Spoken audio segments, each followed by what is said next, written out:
Institute of Technology, Banaras Hindu University in 1986. Earlier, he had been the head of the Department of Mathematics twice at Assam Central University, Silchar, India.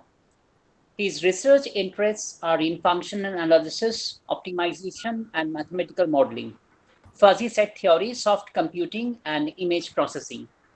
He has successfully guided 21 PhD students and published more than 140 research papers and several book chapters in reputed international journals, proceedings, and edited books.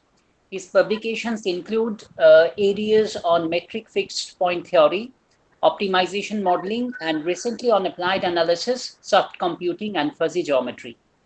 He has completed a BRNS PARC funded project titled Fractional Calculus Approached Solutions for Two-Dimensional Groundwater Contaminations in Unsaturated Media. During 2014 to 18, jointly with Professor S. Dash of the Indian Institute of Technology, IIT BHU, Varanasi, Professor Shom is a guest handling editor of International Journal of Fuzzy Computation and Modeling since 2018 and an editorial board member and reviewer of several reputed journals, including IEEE Transactions, Mathematical Reviews, Transactions on Fuzzy Systems, Journal of Intelligent and Fuzzy Systems, the Journal of Analysis, Special Issue. He has jointly edited the proceedings Mathematics and Computing, ICMC, 2018, held at IIT BHU during January 9 to 11. Selected contributions proceedings ICNAAO 2021 as Applied Analysis, Optimization and Soft Computing. Springer Proceedings, Mathematics and Statistics, Volume 419, 2023.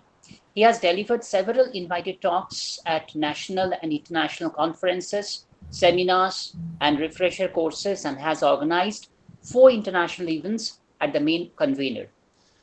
He holds the vice president position of Calcutta Mathematical Society during one tenure. He has made short academic visits to Texas, A&M University, Kingsville 2012, and the University of California, Berkeley in the year 2016. So with this short introduction, I welcome Professor Tanmoy Shom, and I request him to start his lecture. And he will be delivering his lecture on the particular topic of fuzzy rough set based feature reduction. And welcome, Professor Shom, and please start your talk. Thank you very much for a very good introduction about me.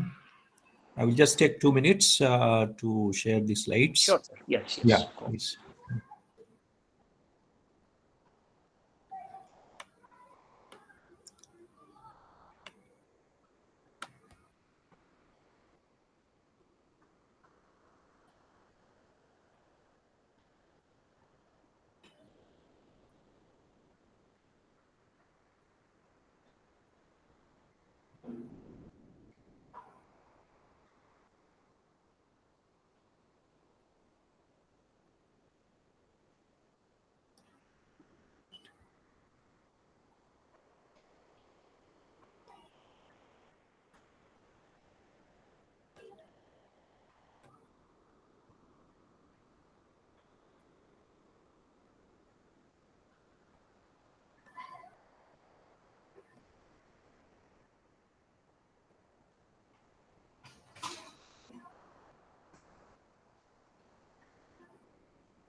Hello, is the slide is shared or not? I do Uh, your nothing. screen has Not come. Okay, just We are wait. waiting for the slide. Yeah, just wait. Yeah, I think something else is shared. Window, entire screen. What has happened? Oh, yes.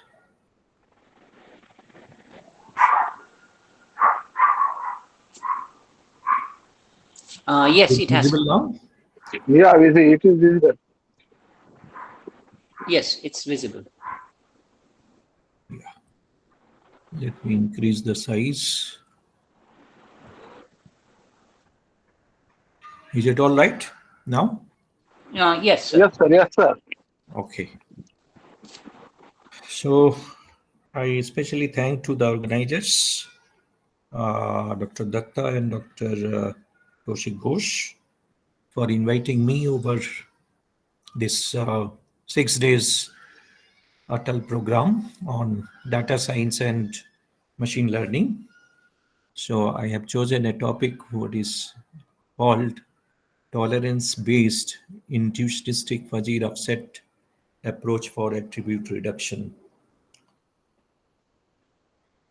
The attribute reduction is same as feature selection, which is a very important part of machine learning or analyzing data, even large data. So we are going to handle with some mathematical technique based on intuitionistic fuzzy offset theory. So let me go to the next slide. Where the slide is moving. Hello. Yes, sir. Yes, sir. Yes, sir. Okay. Okay. Yes, yes. Introduction we can see. Yeah. So feature selection has been an interesting area of research in machine learning or pattern recognition or data mining or even in statistical methods and then bioinformatics, etc. Due to generation of huge amount of real value data, it is a very challenging task and therefore we require some dimensionality reduction here in order to get a smaller set of informative features to improve the performance of the storage facility or okay a computing facility, storing facility, etc., and uh, predicting more accurately. Feature selection is one of the dimensionality reduction technique which preserves the salient characteristics of the information system. It reduces highly correlated features. Okay, highly correlated features means sometime we may have data similar nature. Okay, their features are very much correlated. They seem to be same mathematically, and therefore we ignore or we bypass those data components and then process the data.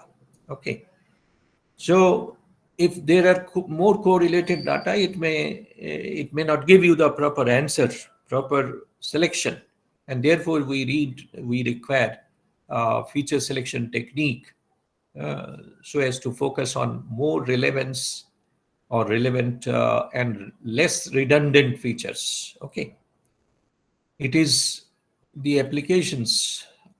So its applications are found in many areas like web classification or text characterization or maybe satellite image analysis, all these uh, in all these process or any say medical data, because these data are generally large size and therefore it requires some feature selection technique always.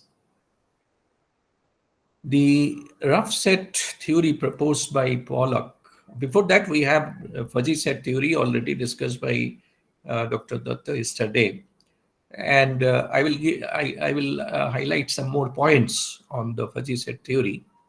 But fuzzy set theory is going to handle some portions of the fuzzy, some important aspects, but Sometimes it fails. Okay. Theory may not be giving you more accurate result in some cases, and in those cases we go for another process. So Pollock in 1980s introduced the theory of rough sets based, okay, uh, on the very important technique based on what is called we have what is called I will come to that one. Rough set theory that acquires information from the data set itself. Okay, we have what is called inner part of the data and boundary part of the data, and then the actual technique. Yeah, I will discuss. So rough set theory is not needed any external information for feature selection. It itself is enough. Okay, it handles the vagueness of the in the information system quite well. But this method, only the thing is that this method can be applied to discrete data only. Okay, it cannot handle the real data very well. Okay, so in fact, real data is to be discretized, then we need to process it. So discretization are applied in order to tackle the real valued information system using rough set theory before selection. So this may uh, certainly will lose some information. Okay, some of the boundary points will be lost, and therefore it may not give you the very good result. Okay, feature selection. In order to cope with this problem, there is a combination of fuzzy and rough set theory proposed by Du Bois and Prade. And it is actually computing fuzzy set and rough set together. Okay, it was combination of fuzzy set and rough set, and this approach handles both the uncertainty and vagueness available in the data set.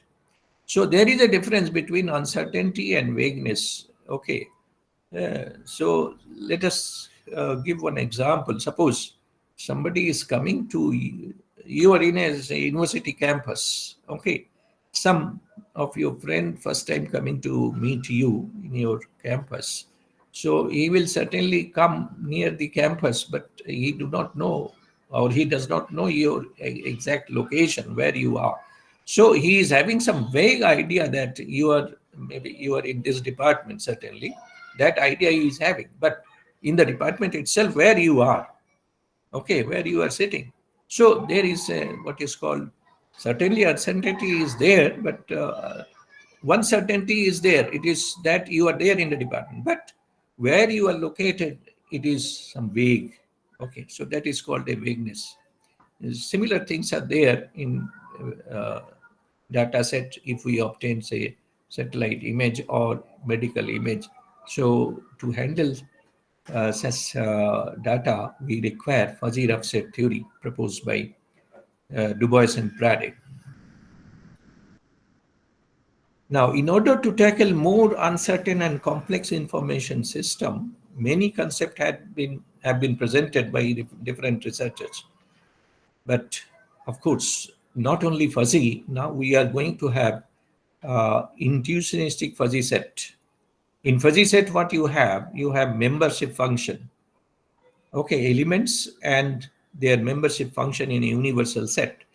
But in the intuitionistic fuzzy set, you have membership as well as non-membership.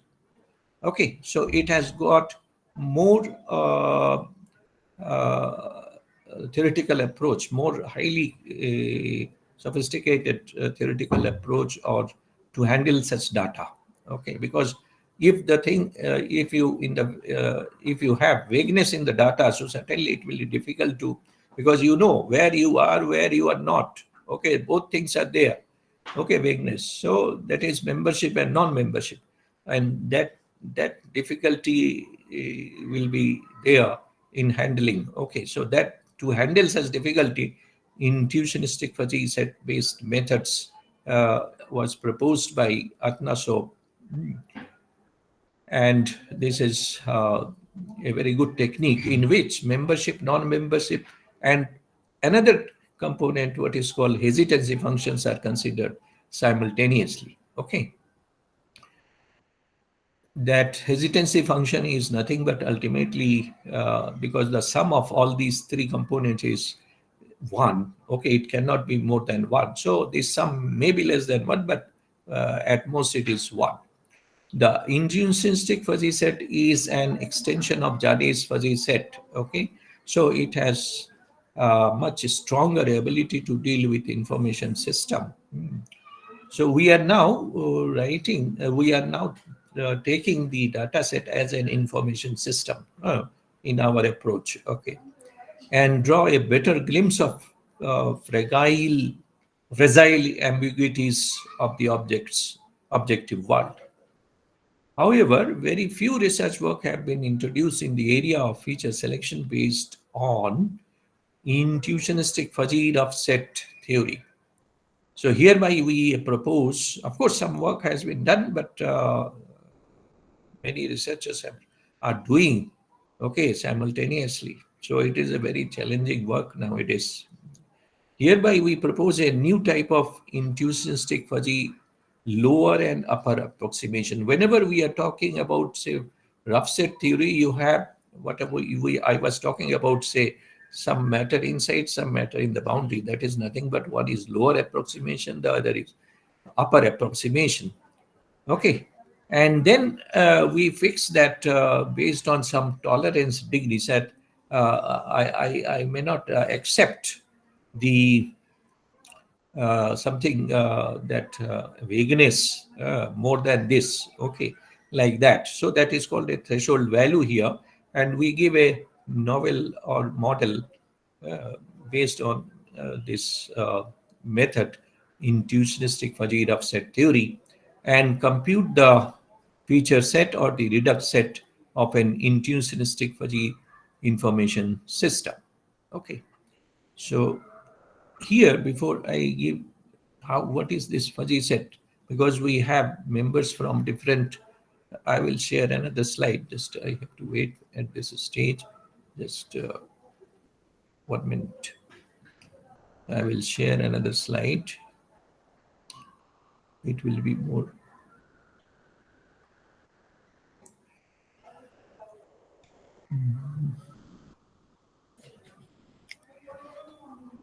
It should have been open here.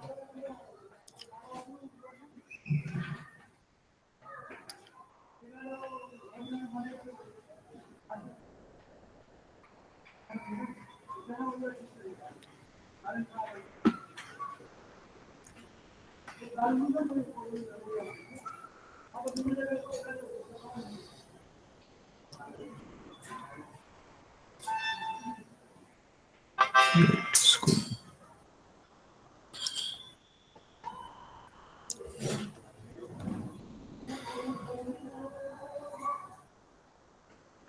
It is not coming.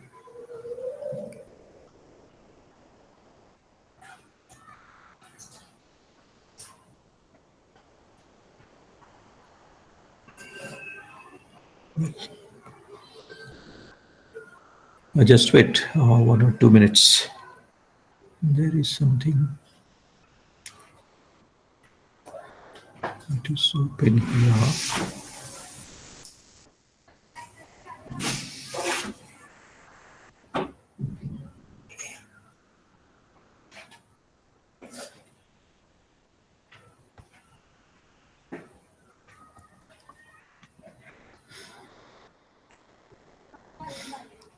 Yes, is it visible? Yes, yes. Yeah. So this is nothing but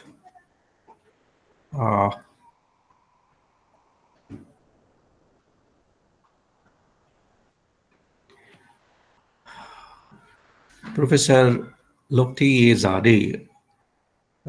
He was uh, he was actually an electrical engineer at California, and while he was working with an electrical engine, and particularly to improve the performance of the engine. Okay, he was trying and trying many mechanical or electrical methods, but he was not able to get any success.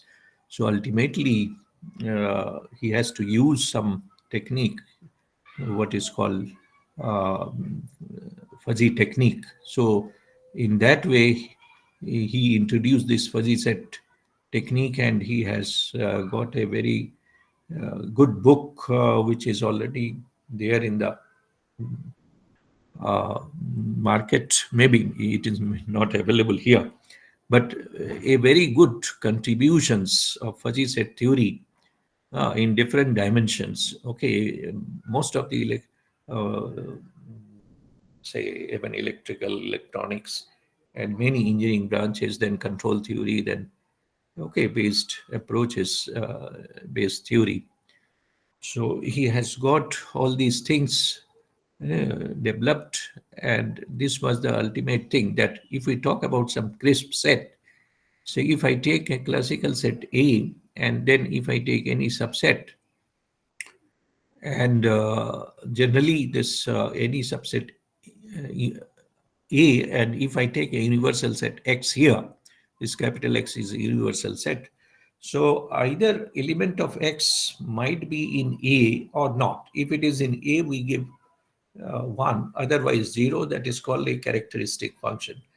But exactly same, that is a characteristic or crisp set. Okay, either an element is in that set or not. So that is nothing but a characteristic function. But similarly, what you have, suppose if I say, is it Tuesday today? So you have one answer, no. Okay, it is Monday actually. Sorry, it is Tuesday. Yes, it is not other day. So here I have another example of fuzzy set. Here, what you are getting an image of a something what is called completely black.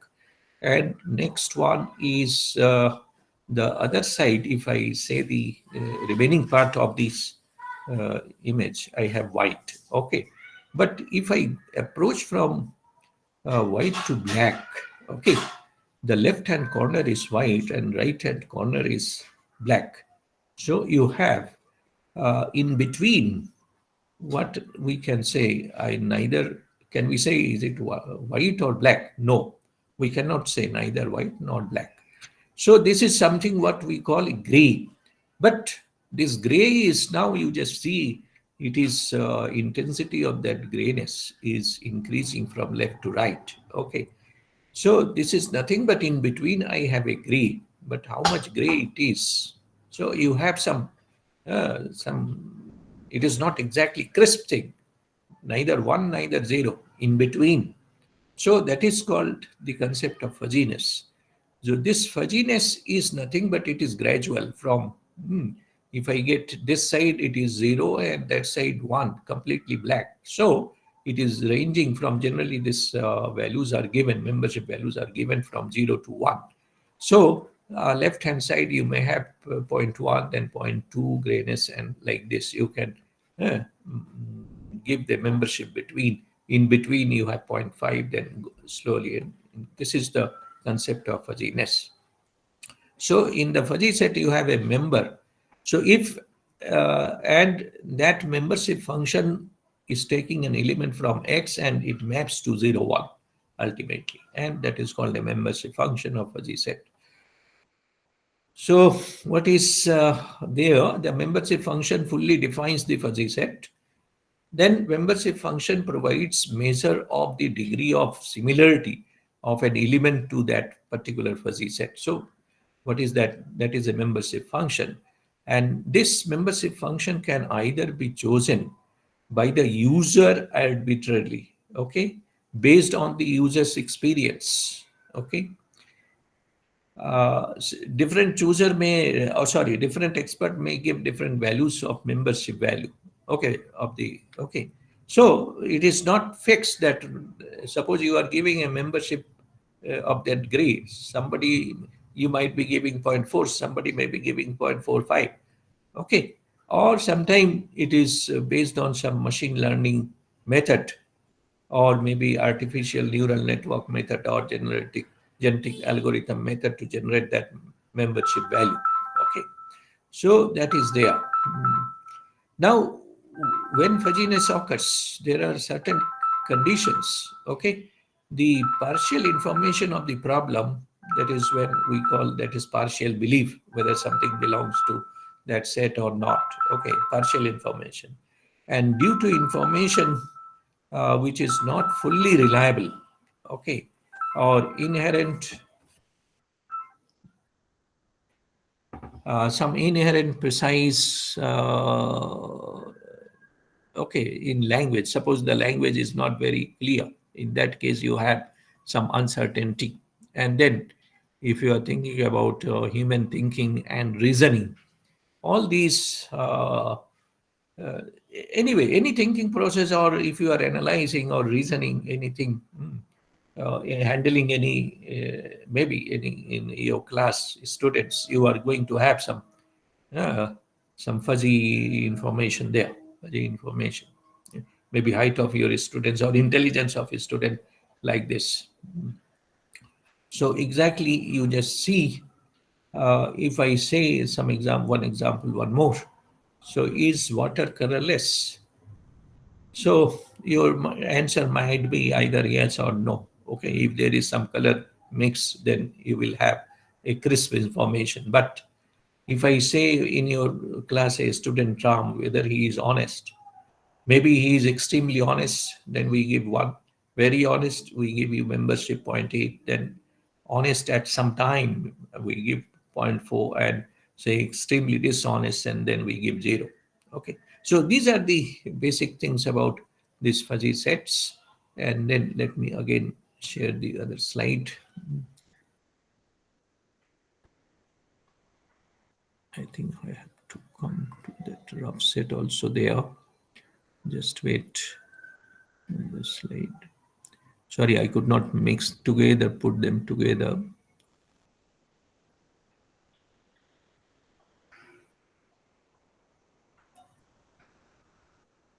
I was supposed to open this one.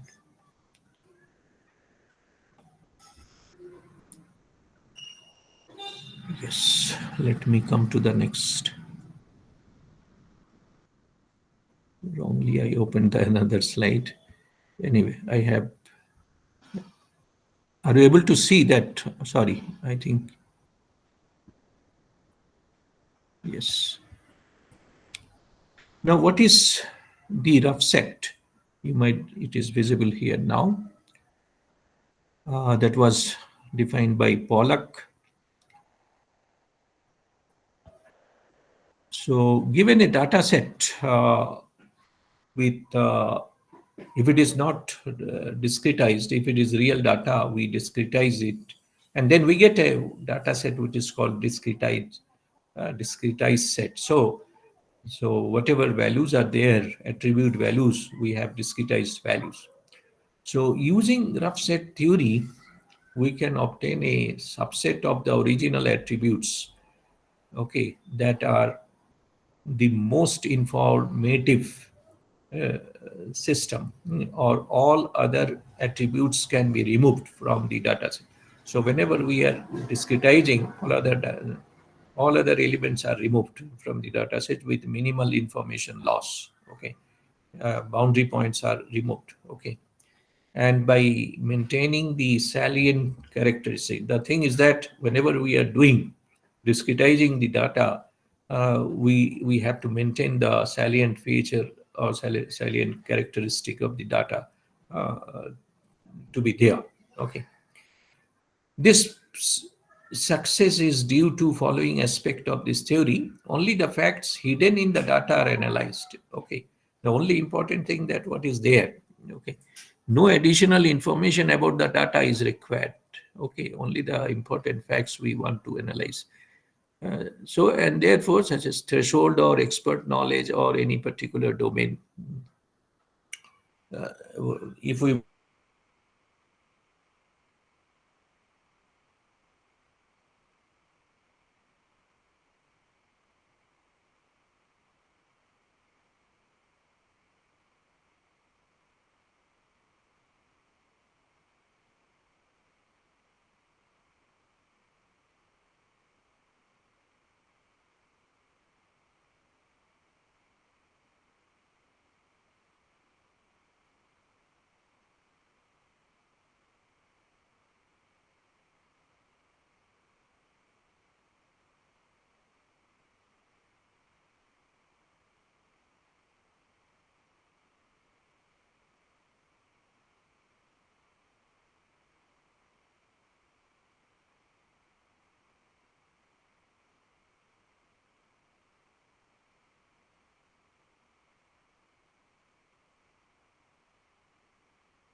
I think there is a technical glitch. Please wait.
Hello?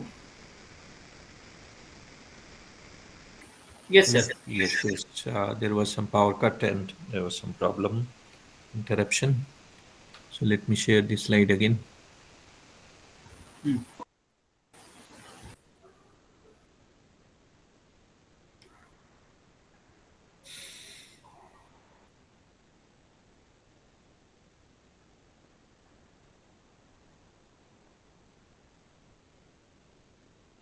Well, that was the thing that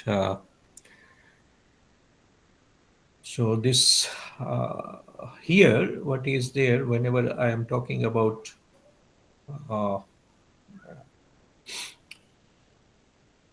this fuzzy, sorry, rough set theory, we are going to have uh, okay, mm, discrete data system, and therefore we have something uh, a relation between the different components of the set that is called a that is discernibility relation. Okay, important concept of rough set theory which will be used for feature selection. So what is this relation, indiscernible relation? For any subset of attributes B contained in the uh, actual set AT, if I just, that is A transpose here, okay.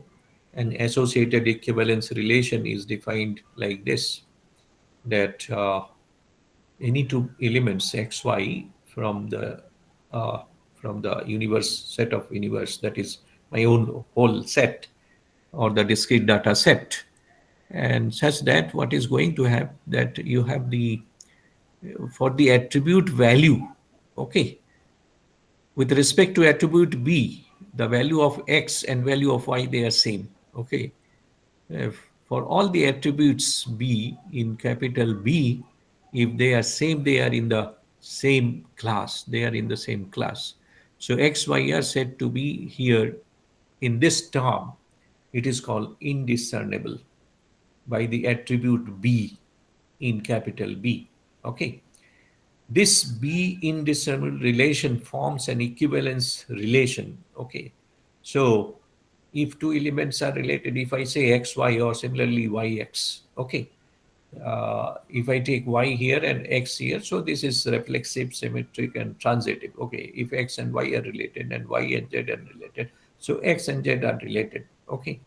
So this is equivalence relation here. And then therefore, I can have what is called a partition, and that is based on this the uh, feature or okay attribute B here. Okay, so I have a class. Another attribute B, I have another class. If I from B, first one is B, suppose second one is, suppose first one is B1, then B2, B3, all these are attributes in capital B. Then I have different classes, okay, because all attributes are distinct there, okay. So, and this is called, and now in the pair, the whole set U, and then this is nothing but a subset of U containing that attribute, and therefore it is an, this is called an approximation space.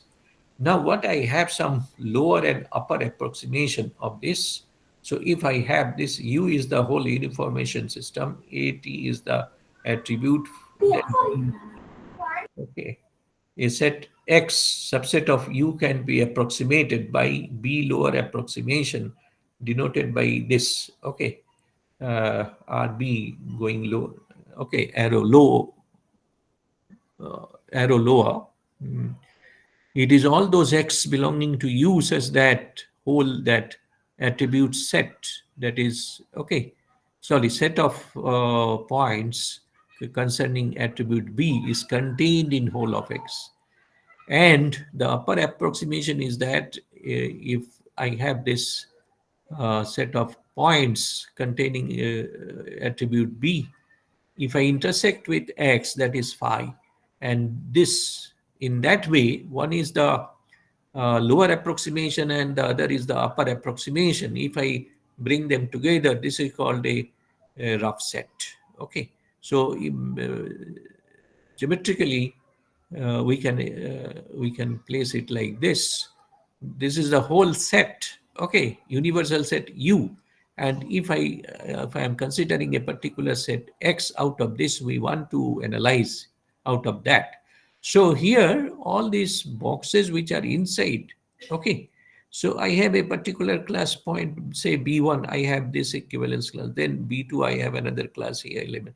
So these are all partitions, all these are partitions, and all these partitions are from a particular equivalence class. Okay, these are equivalent classes. These are inside capital X. That is called a lower approximation.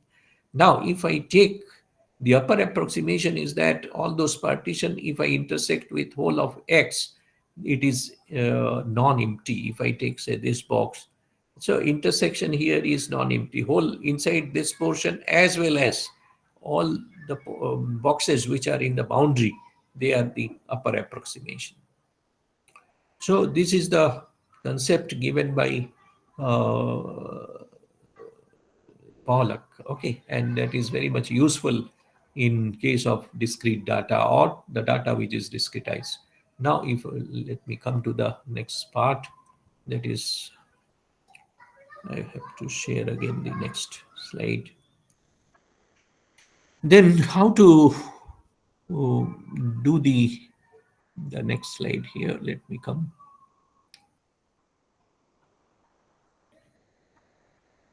Yeah. I think this is visible. So these are the, I have already shared the definition of fuzzy set, intuitionistic. Now, in case of intuitionistic fuzzy set, what you have membership and non-membership, and of course, I'm just not considering right now hesitancy, but if I just consider membership and non-membership, that sum is always less than or equal to 1, and that sum is always greater than equal to 0. So in case of intuitionistic fuzzy set, what you have, if you be an universe of discourse of objects, and intuitionistic fuzzy set B in U is the collection of objects having the form B. Now we have element X, then its membership value, and then non-membership value, okay, for all X in U. So one is the membership, the other is degree of membership.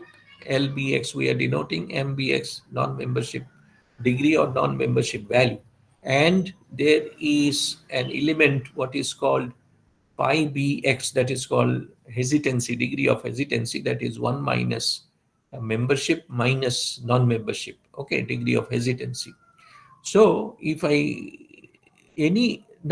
just take only X and membership, that is called a fuzzy set. So it is nothing but, okay. So ultimately, if I have membership, that is fuzzy set. If I consider non-membership also, then it is an extension of fuzzy set in that respect. Okay, membership, non-membership, all this together. Now we are coming, the data I am defining in the way that it is a what is called a decision system, fuzzy decision system. So it is defined like a quadruple. U is the universe of discourse, and B is the set of attributes. Then I have VF is the collection of all fuzzy values. Okay, uh, fuzzy values, that means membership values, non-membership values, like this. Okay, if it is intuitionistic, non-membership will also come. And F is an information function defined as, okay, it is going to take what is that fuzzy value U from the set U and the feature B. Okay, and that is going to be a membership value there.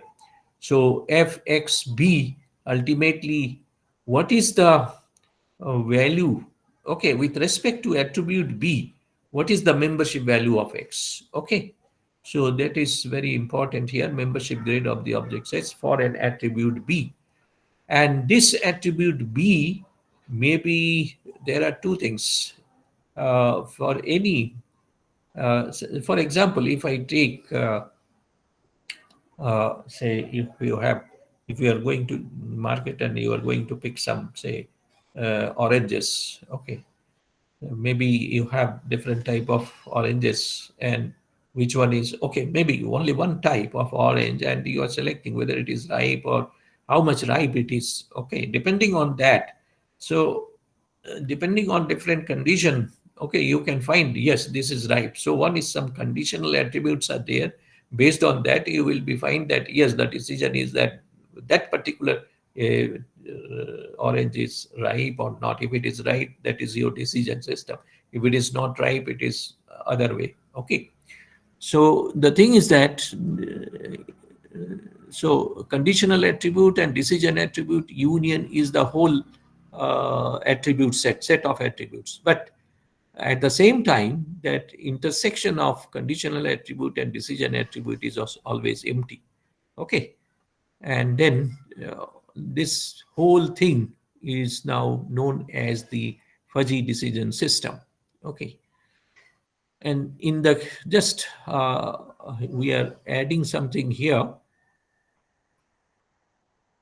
uh, if I take non-membership, the previous case I have only membership. If I add here non-membership, then it is called a intuitionistic fuzzy decision system. So whole universal set, then B is the set of attributes. Now we denote VIF, that is intuitionistic fuzzy, okay, information system.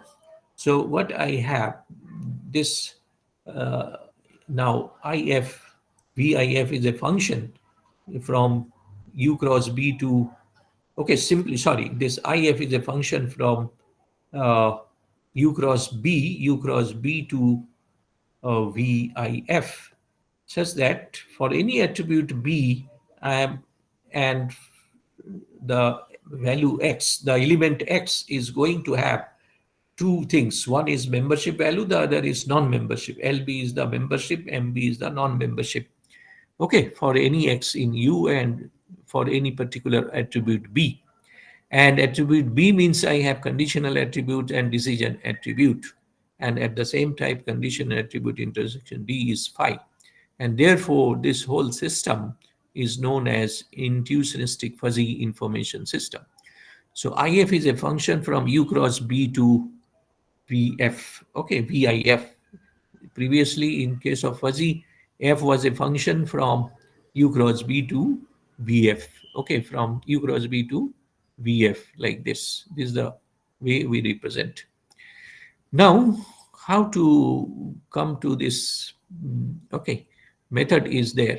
Now, rough set attribute reduction method goes like this. So I have that intuitionistic fuzzy. I have universal set U, and then ultimately conditional attribute, decision attribute be the information system. U is the, generally we say, universe of discourse. C and D are non-empty sets of finite conditional attributes and decision attributes.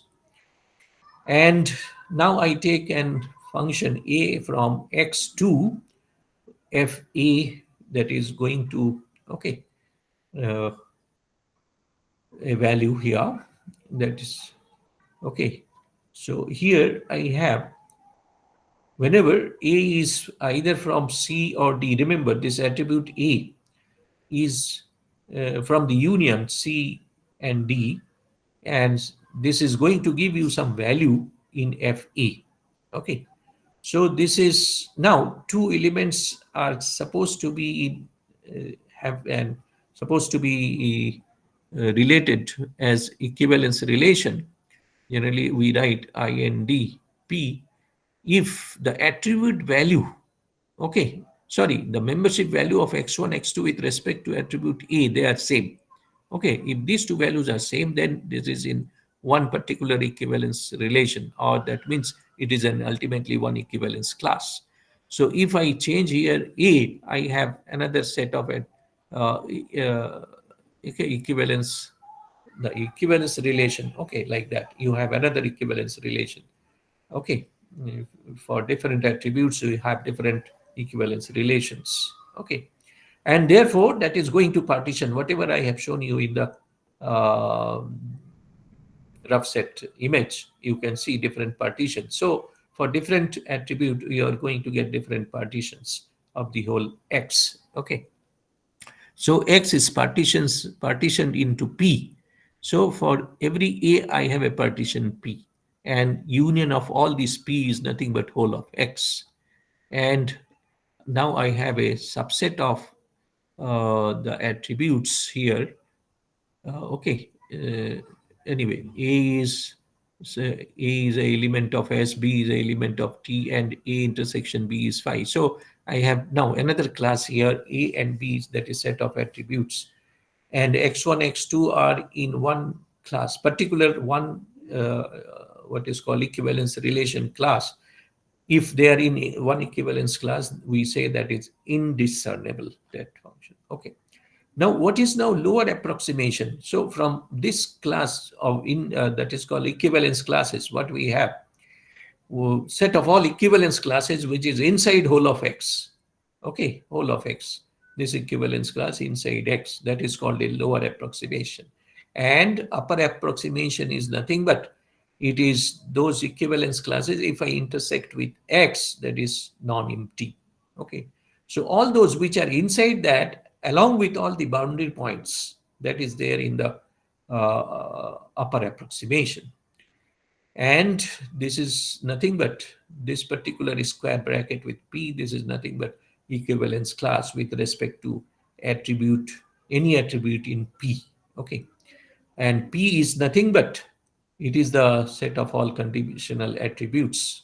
Okay, subset of the conditional attribute. Q is nothing but subset of decision attribute. Okay. I may have, suppose I'm having a large data, then certainly I may have more than one decision. Okay. Maybe that, suppose you are dealing with medical data. So you may have decision, maybe some patient is either suffering from typhoid, other is suffering from viral fever, and some other is suffering from some other disease. So those are nothing but decision attributes like that. And here we define something what is called positive region. The positive region which is there inside that is called what is called lower approximation, which is contained in whole of X, because your decision ultimately depends on which is there inside, not on the boundary ultimately. Okay, boundary things may not give you a correct decision here, boundary points. And ultimately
Sorry, there was one more interruption. Our cut. It has not happened last 1 month, but why it is happening today, I do not know. Are you getting me? Yes. Hello. Hello. Yes, sir, getting. Yeah. Sir, we are getting, sir. Yeah. So sorry for the interruption in between. So what we have, this is the positive region, and then what we called dependency.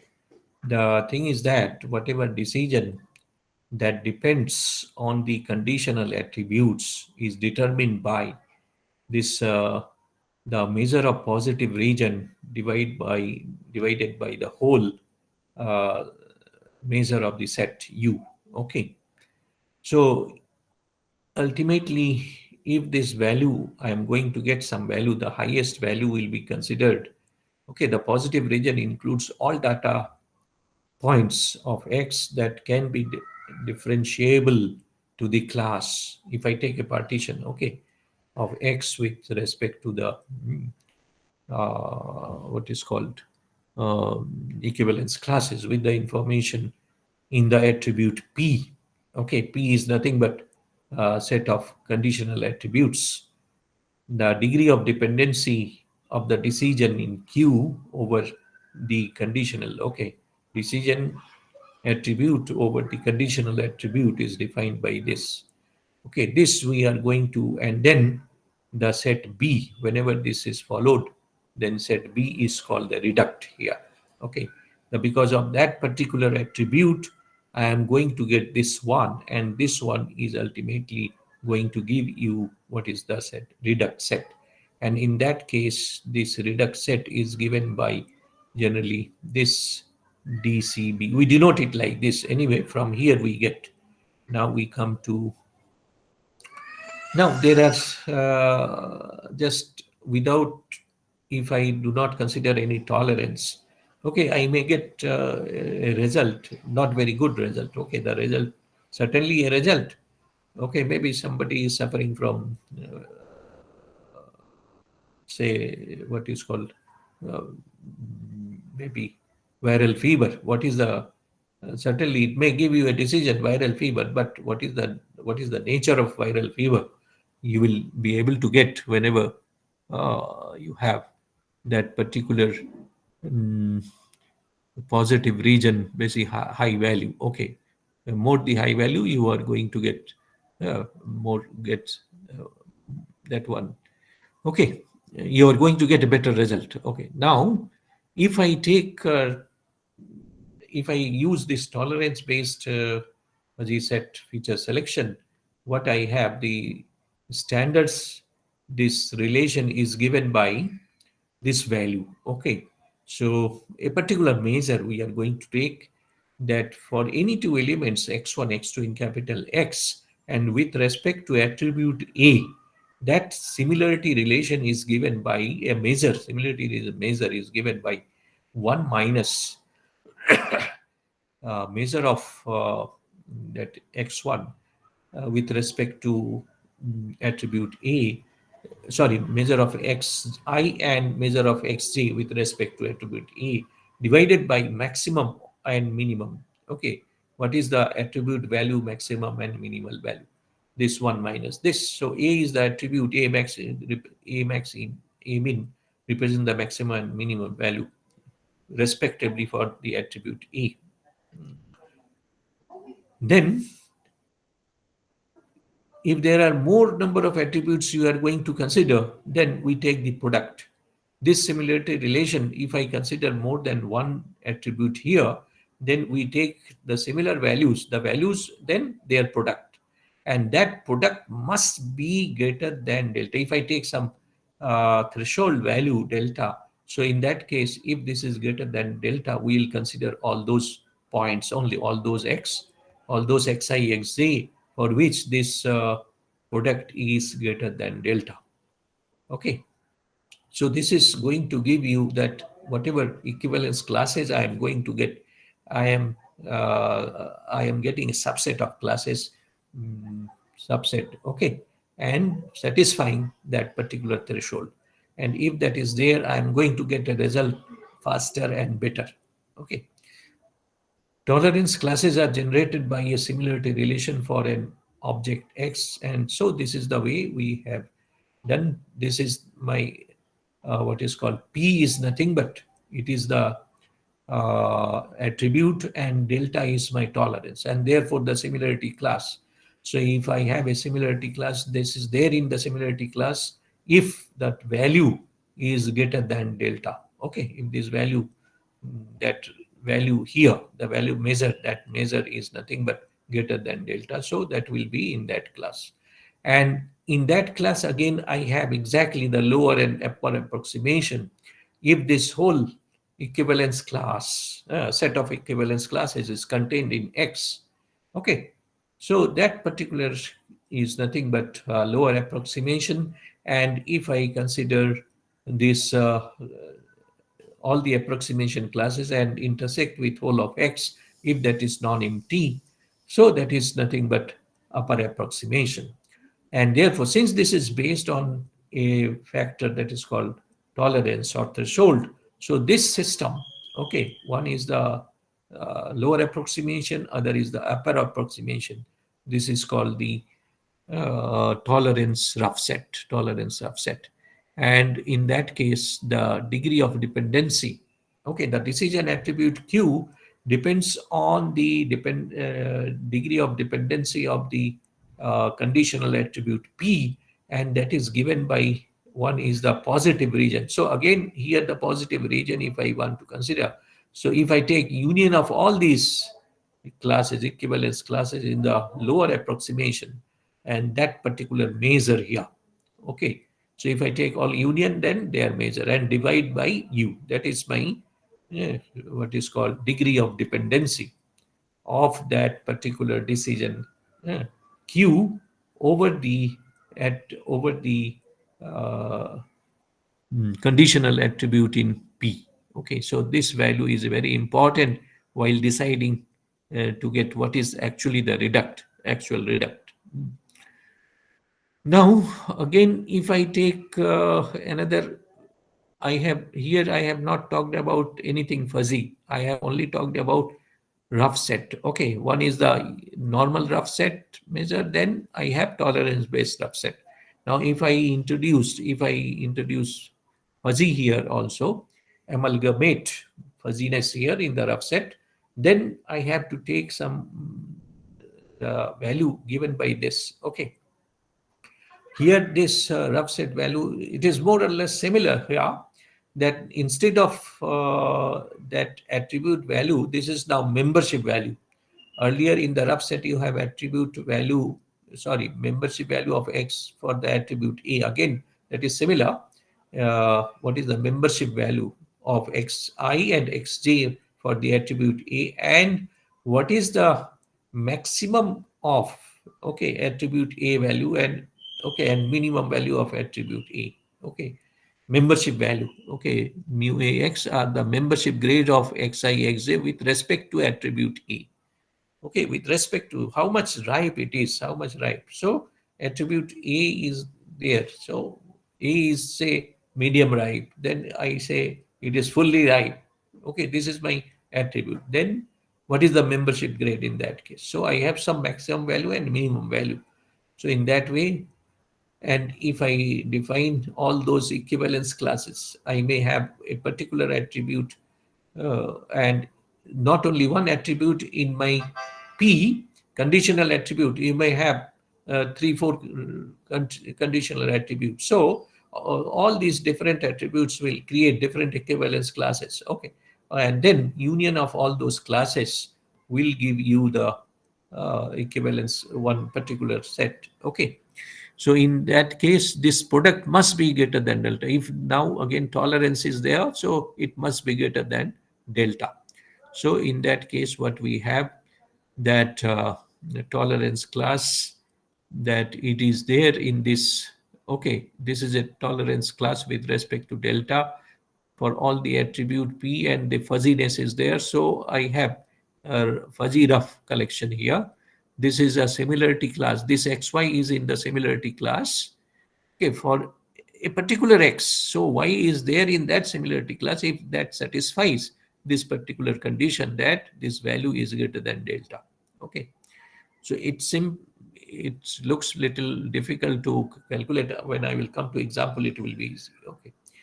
Theoretically, it is the thing. Then we have all these lower approximation means all those equivalence classes which is contained in X, that is lower approximation. Again, all these equivalence classes, if I intersect with X, if this is non-empty, that is upper approximation. So this is called, if I collect, one is P delta X, P upper Phi, lower delta is lower approximation, P upper delta is nothing but upper approximation. This is nothing but fuzzy rough tolerance class, okay, or tolerance fuzzy rough set, okay, and the degree of dependency is nothing but we have to collect all these what is called lower approximation and its measure. The measure of this lower approximation divided by whole of U, that is my ultimately decision class. This is the dependency class that a particular attribute, how much that particular um, decision is depending on that particular attribute in P. So that gives you the degree of dependency of the decision Q with respect to conditional attribute P. So this is the measure here, and that will decide your decision.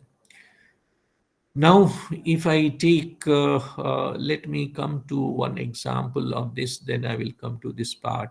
Okay, so here we have, okay, now let me come to one example. I will come back to this. The example is here. So we have some theoretical things here.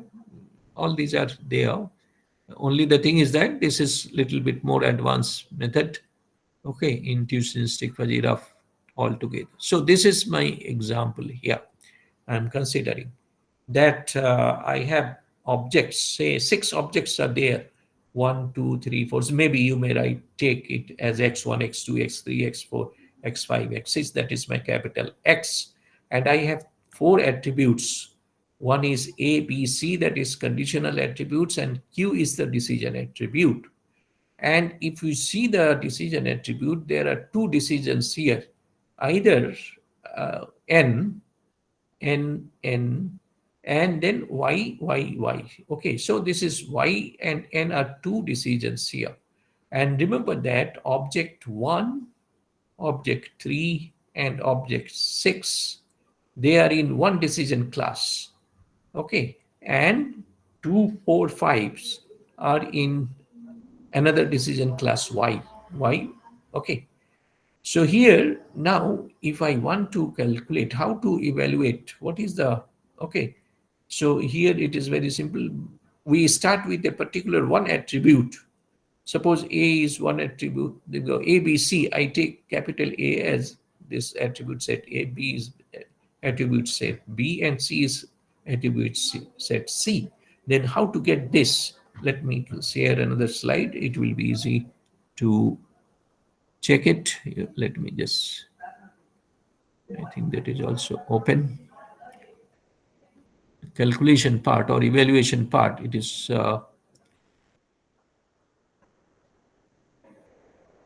yes. So I'm going to share the calculation part here quickly. So here,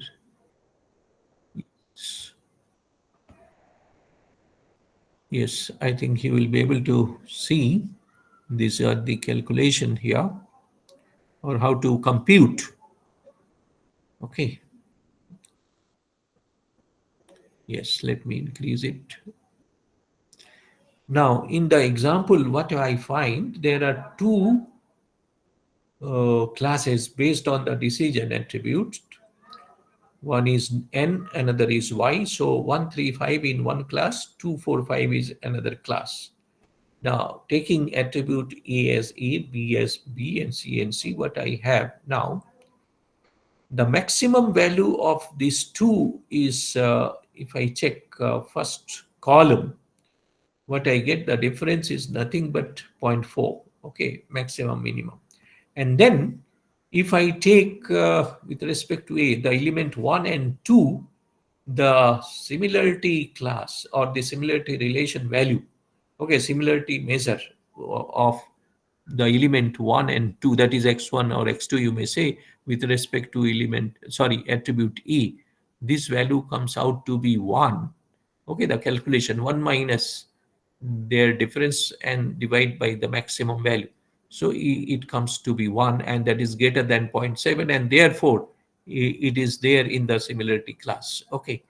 If I take 1 and 3, the calculation gives you 1 by 2, and therefore it does not satisfy the what is called threshold value, so it is not there.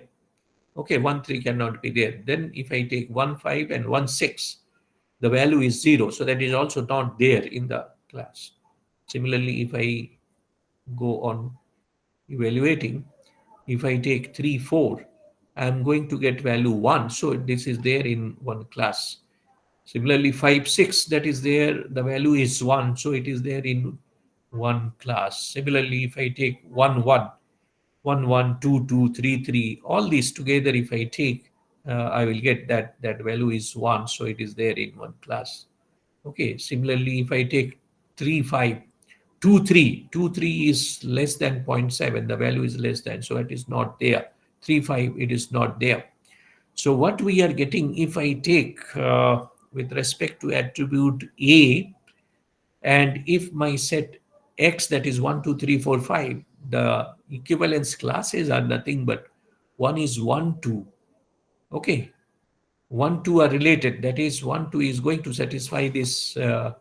You can check that 1, 2 or 2, 1. If I take, the value is more than 1. But 1, 3 is like this. If 1, 5 is less than this. So they are not there. 1 with other elements, that is not there. 2 with other elements, that is not there. So 1, 2 is in one class. 3, 4 is one class, and 5, 6 in another class. Okay. So this is my equivalence classes 1, 2, 3, 4, and 5, 6 with respect to attribute A. Okay. And threshold value 0.7. Then if I go to the next one, sorry, this is not completely shared. Another part is there. Just wait. I have the full slides here. The next. There it is gone.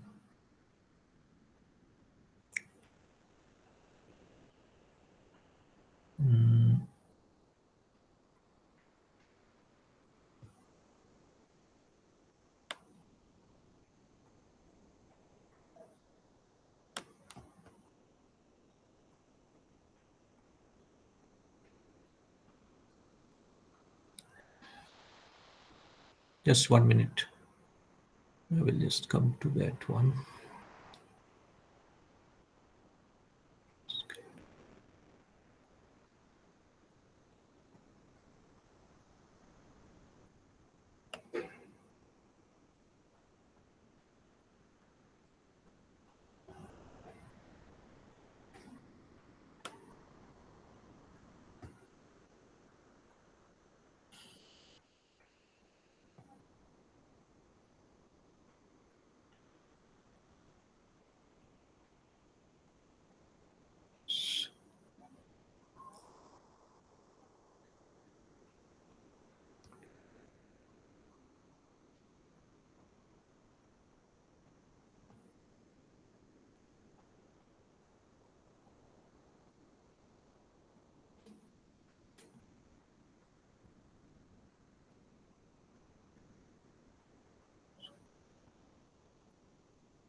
Yeah, let me come to the next part here. Sorry, little disturbance. Yeah, so this is there. After this, what we have. So from this, if we calculate degree of dependency, okay. So these are nothing but the lower approximation which is there inside. So ultimately what we are getting, that lower approximation, in this case, we are going to get 0. Okay. However, if I calculate with respect to attribute B, what I am going to get 1 by 6, that value. Okay. And if I calculate with respect to attribute small c in does attribute set C, then I get 2 by 6. And therefore, the decision is out of these 3 degree of dependency. In the first case, it is 0. Second case, it is 1 by 6. Third one, 2 by 6. Then what I am going to get, the reduct set. Then C, which is contained in capital C, is ultimately the first initial reduct set. Okay.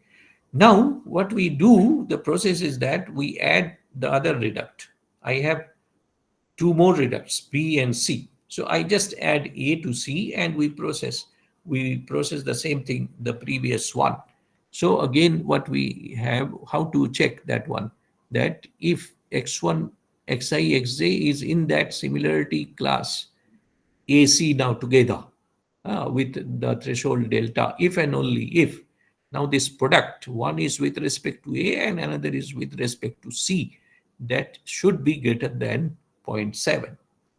Now, if I see the calculation, previous calculation, if I consider all A elements, you just see 1, 1, value is 1, 2, 2 is 1. Similarly, 3, 3, 4, 4, 6, 6, the value is 1. But if I go to then 1, 2, that is also 1. 3, 4 is 1, 5, 6, and 1. And if I take any other combination that is less than 0.7. Similarly, with respect to attribute C, with respect to that fuzzy example, fuzzy set example here, again 1, 1 is 1, 2, 2, and up to 6, 6. Okay, they themselves are related with value 1. Again, with respect to C, 2, 4 is 1, 2, 5 is 1, 2, 6 is 1, 5, 6 is 1. And remaining are less than either 0 or less than 0.7. So if I take any 2 pair from here, if I take the product, what I am going to get? If less than 1 means, again, the product will be less than that one. Okay. And therefore, what we get, that this is there 1, 1, 2, 2. Ultimately, if I take this together, the product will be of type 1, 1, 2, 2, 6, 6, and 5, 6. Because here 5, 6 and here 5, 6, they are going to give you value 1. But 5, 6 cannot combine with any other 2, 4 like this, because that is not the actual equivalence in relation. 2, 5 and 5, 6 we cannot do. I have to do 5, 6 with 5, 6. And therefore, what I get, but 1, 1 means I have only set 1. I cannot write 1, 1 together. So 1, that is reflexive. 1, 1 is already there inside this class. 2, 2 is there in this class. 3, 3, 4, 4. So they are there. Then remember, since 6, 6, I cannot make it separate from 5, 6. 5, 6 is one class. So I cannot separate 5 separate class or 6 separate class. No, 5, 6 are together one class. So I have one class. So with respect to, I am going to get, these are my equivalence classes. Similarly, with respect to B, if I do, I will get like this 1, 2, 3, then 4, 5, 6 together in one class. So corresponding degree of dependency in this case, now remember, my decision class is either 1, 3, 6 and 2, 4, 5. So remember, in 1, 3, 6 is there in one class. So 1 and 3 is there in one decision class for this particular equivalence partition. For this partition, what I have, only 1, 3 is in decision class, then 2, 4 is in decision class. So 1, 2, 3, 4 is decision class. So total value is nothing but 4. And if I take the, for this class, what I have, 4 out of 6. The total class is 6. Out of 6, 4 is there. Okay, because this set is contained in 1, 3, 6 union 2, 4, 5. Similarly, if I take the next class, what I am going to get, BC, this is nothing but only 1, 2, 3 is in the decision class, but 3, 4, 4, 5, 6 together is neither in this class, decision class, neither in the second decision class. And therefore only 1, 2, 3 is in the decision class. So the value is nothing but 3 by 6. So here the largest value is 4 by 6. And therefore the next attribute is 1 by 6. Sorry, AC is the next attribute. Okay. Now after that, these are the classes what we have got. Now if I add one more, so these are the, just wait, this is 1, 5. So with respect to B, these are the, sorry, this was came later. Anyway, these are the classes what we have done. So what I have, if I take the, with respect to only B, what I am going to get. Okay, if I take only B, what I'm going to get, these are the equivalence class, 1, 2, 3, 4, 5 in one class, 6 is in another class. With respect to C, I have 1, 2, 3, 4, 5, 6, and 3 is in another class. So this gives the tolerance similarity classes generated by similarity relation for the attribute in A and B and C.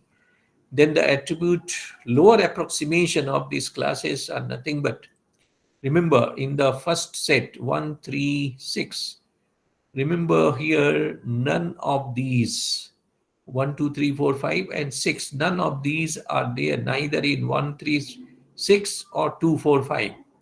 Okay, so this is empty. Okay, but ultimately if I take the second one, this is also empty. In the first lower approximation I get empty, but what I am getting, actually the second one I am going to get, A is in the similarity class. Okay, so this page is altered here anyway.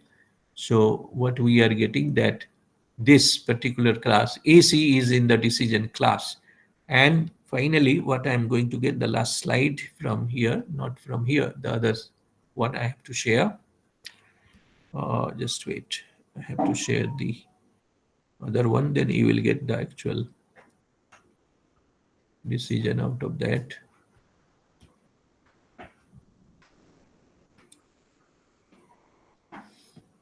Yes. Now if I come to the final one, so what I am going to get after this, so 4 by 6 I have already shown all this. So ultimately with respect to 2 points, what I am going to get, AC is there in class, this is largest. Okay, so AC is the next decision class. Okay, and that is AC is the new potential reduct in the, if I take only 1, 1, we start with one attribute. In that case we got C is the potential reduct, then adding A and B, out of A and B, one is AC, then there is BC. This AC is the potential reduct. Similarly, if I add now with AC, I add B here, then what I get, the value 6 by 6. Okay, if I calculate the similar way, that ultimately this will be the product of all these three, and what I am going to get, this is 6 by 6. So this ABC is the reduct, ultimate reduct.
Sorry, there was multiple interruption.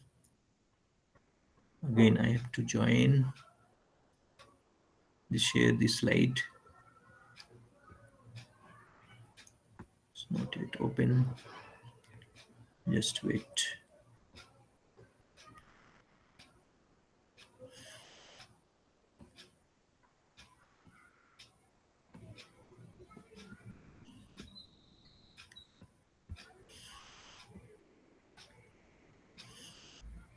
I think this is visible now.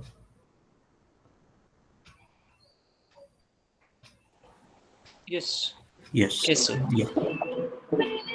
So here, what I am going to get that ABC is the final reduct, and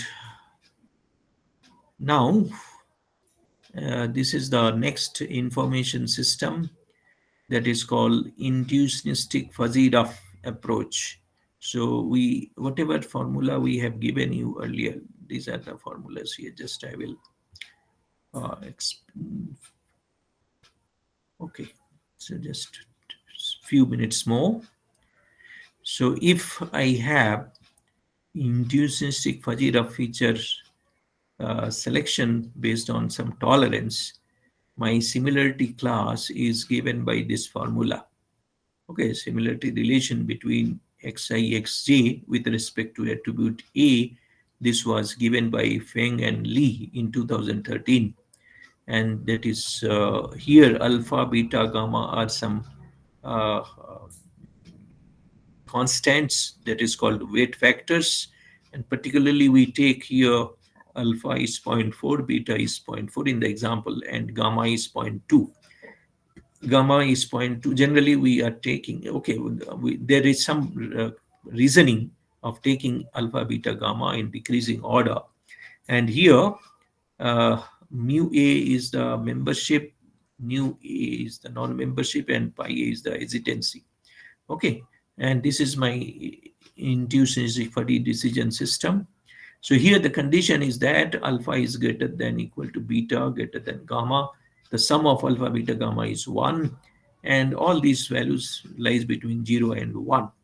So here quickly, so here the again similarity class xi xj is one is in similarity class with respect to inductionistic uh, class of the whole set, and with respect to attribute in P and tolerance delta, if I have this product to be greater than delta for all A belonging to, for different A belonging to P, so I have to take the product as we have explained in the example, and based on that similarity I have, this is a class, okay, xi, then for particular element xi, all those xj are in there if xij is in this class, this similarity class, okay, if xi xj is in this class. So here again lower approximation, if that similarity class is contained in whole of x, the set of all equivalence classes contained in x is lower approximation, and set of all equivalence classes if I intersect with x, if that is non-empty, that is upper approximation. So this lower approximation together with upper approximation is called inductionistic fuzzy tolerance rough set. Okay, so again here the positive region is nothing but union of all lower approximation, and then the value degree of dependency with respect to a particular attribute in P is given by the measure of lower approximation divided by the whole measure of U. Okay. So in the thing is that we start with one attribute and get whether that is a reduct set or not. Maybe out of, say, we considered only A, B, C as my reduct, initial reduct, initial feature set.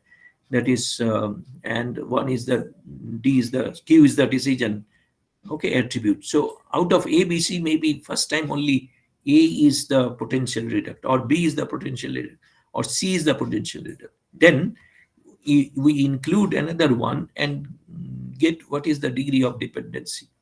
if degree of dependency is positive, or what we take that it is going to take the highest value, then that is going to be added as the potential reduct. And this is the way we calculate the reduct.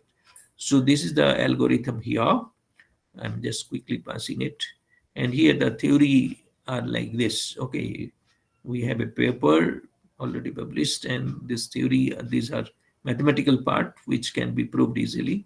I'm just skipping here. So this example again, so this we have already discussed.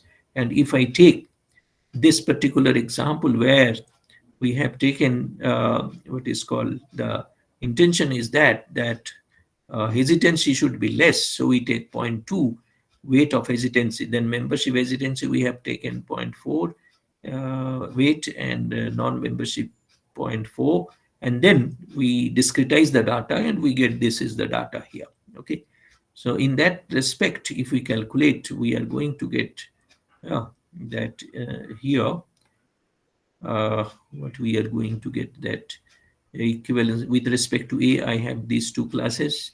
With respect to B, that is B in capital B, okay, I have this class. With respect to small c in capital C, I have this class. Okay, and the lower approximation, what I am going to get, because none of these are contained in either 136 or 245, and therefore this is 5. So positive region is nothing but empty, and therefore this value is 0. But wherever, if I take with respect to B, this is with respect to only attribute A in capital A. Okay, with respect to A, what I'm going to get this. Okay, this is the first one. And calculation with respect to A, I get 0 by 6. With respect to attribute B, I get, you just see here, that 6 is contained in one set.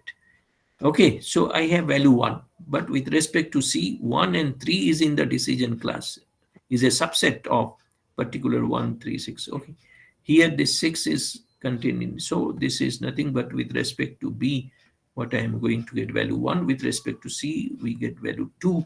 So this C is the initial reduct or first reduct member.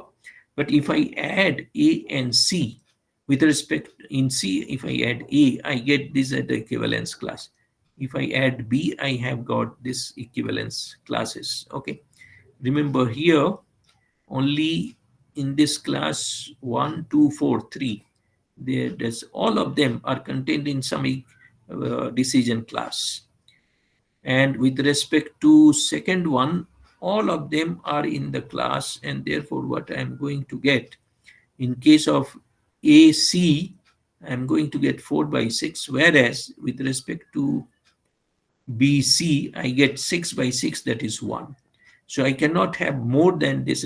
So I cannot, the degree of dependency cannot exceed 1, and therefore this is my final reduct. B and C is the final reduct, not A and C, because A and C is 4 by 6. So I have to reject that one. And B and C is 6 by 6. I think there is something is missing. 2 more are there. It is okay. Some error is there. I think this is all separate. 1, 2, 3, 4, 5. They are separate. So that is 6 by 6. So this ultimately here BC is the final reduct. So all these, so what we have in this work we have presented. So the methods, one is simply fuzzy method, one is fuzzy rough method, and based on some tolerance, and we are going to get okay, the reduct set out of one example, standard example. And we may do it with respect to type 2 fuzzy set attribute reduction, that is some future classes, future work.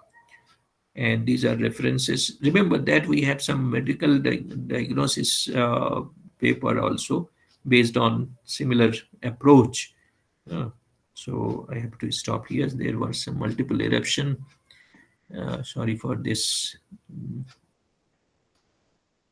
So with this, I thank for all the, if there are some doctors, I do not know, but I have computer science, some computer science students are there, faculties are there, they will certainly may take advantage of this work. So if there is something, some question, please. Thank you. Thank you, Professor Som, sir. Participants, do we have any questions? Yeah, anybody? Participants, do you have any questions?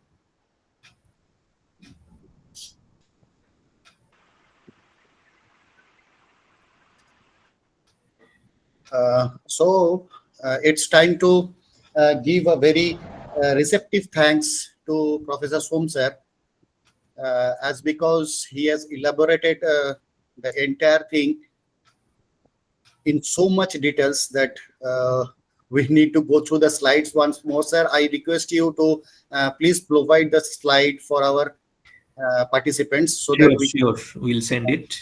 Thank you, sir. Thank you so much for your session. And again, I'm just coming to the questionnaire round. Participants, do we have any question to Professor Som? Actually, what is the threshold value has been calculated? That 0.4, 0.4, and 0.2. Sir, you have said that. Let me come to the slide.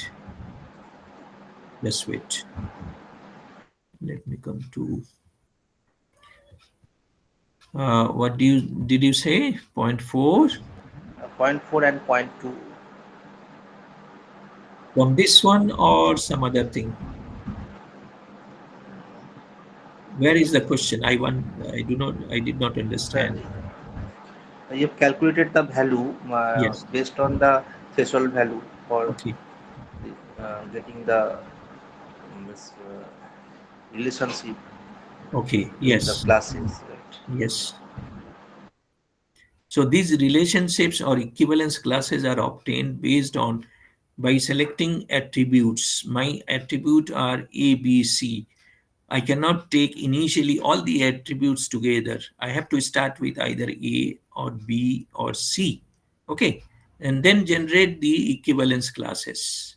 And if it gives you a positive region, and then ultimately you can see that in my example, initially A has been a reduct. Sorry, not A. C has been a reduct. Okay. Out of A, B, C, first reduct was C, potential reduct, that is called. Then with C, we add A and B separately. If I add A and B, I was not getting, but B and C was again a potential reduct. Okay. And then ultimately we add A there, and that A, B, C was the potential reduct in case of fuzzy. But in case of rough, okay, fuzzy rough, only B and C is the potential reduct. So that means that we have much more important reduct, that is B and C, if I use a very more advanced technique, that is fuzzy rough. Though fuzzy set technique gave only all A, B, C to be the potential reduct, so that is not much of good use. But if I take only B and C, that B and C is going to recognize the whole object set of objects, that is 1, 2, 3, 4, 5, 6, not all the reducts. Okay. If I say A, B, C are going to recognize the objects A, B, C, that is this is very casual approach that all the reducts are going to certainly recognize. But if I get some potential one out of that, only B and C, that is much more useful for the society and like this. So that is the thing. Any doubt, please? Okay, sir. Thank you, sir. Thank you, Professor P. Das. Thank you again, Som sir. Thank you again, Professor Som. So, with his Professor Som's due advice, we should move on to the next expert. So, sir, shall we go to the next expert? Yes, certainly. I will share the slides also. Thank you, sir. We will be in touch with you. Thank you, sir. Yes. Sorry, there was multiple interruption this day. No, it's okay. It was very much all right. I do not know why it happened. It's okay. It's okay. Thank you for your effort, sir. So, participants, we are just moving to our next expert. And let me introduce Dr. Koushik Ghosh. from University Institute of Technology. Right now, he is an assistant professor in mathematics in University Institute of Technology, Bardhaman University, since 2006. Previously, he was attached to Dr. B.C. Roy Engineering College, Durgapur, during the period of October 2003 to August 2006. Subsequently, he did his MSc and MPhil in Applied Mathematics from the University of Calcutta, Kolkata, India, in the year of 1998 and 2000 respectively. After that, he obtained his PhD degree in Applied Mathematics, specifically if we say it's astrophysics, from the same university in the year of 2004. He has been awarded the S.N. Bose Birth Centenary Award, which is also known as Young Scientist Award, by the Calcutta Mathematical Society. He received the Best Paper Presentation Award in the International Conference on New Trends in Differential Equations and Applied Mathematics in the year 2021. Obviously, it was in virtual mode, organized by the institutions Sri Vidya Mandir Arts and Science College, Krishnagiri, India, in collaboration with Christ Deemed to be University, Bangalore, and Jyoti Engineering College, Thrissur, India. It was obviously during April 12 to 13 in the year 2021. He received the award for outstanding paper in the mathematics section in the 5th Regional Science and Technology Congress, Region 7, in the year 2022-23, organized jointly by the University of Bardhaman and the Department of Science, Technology and Biotechnology, Government of West Bengal, during the year 2023, and it was in January 6 to 7. In a nutshell, his research areas are theoretical astrophysics, time series analysis, nonlinear systems and dynamics, statistical signal programming, data science, and machine learning. He has 169 publications in different reputed journals and conference proceedings, with total citation of 737, obviously according to the Google Scholar.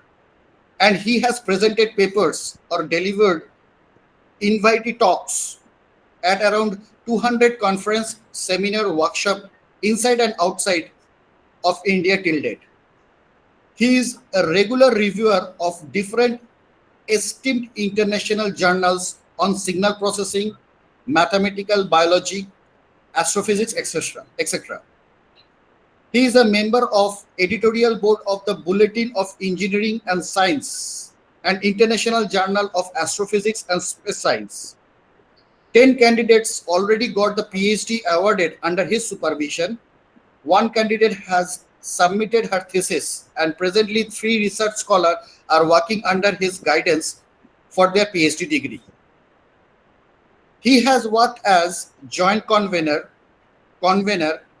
at 8 international conference seminars, 10 national seminars conferences, and in 2 workshops, faculty development program, and worked as a member of the organizing committee at the 10 national conference seminar and 1 pre-conference tutorial, 1 management development program, and 2 staff development programs, and worked as the coordinator for 4 international conferences.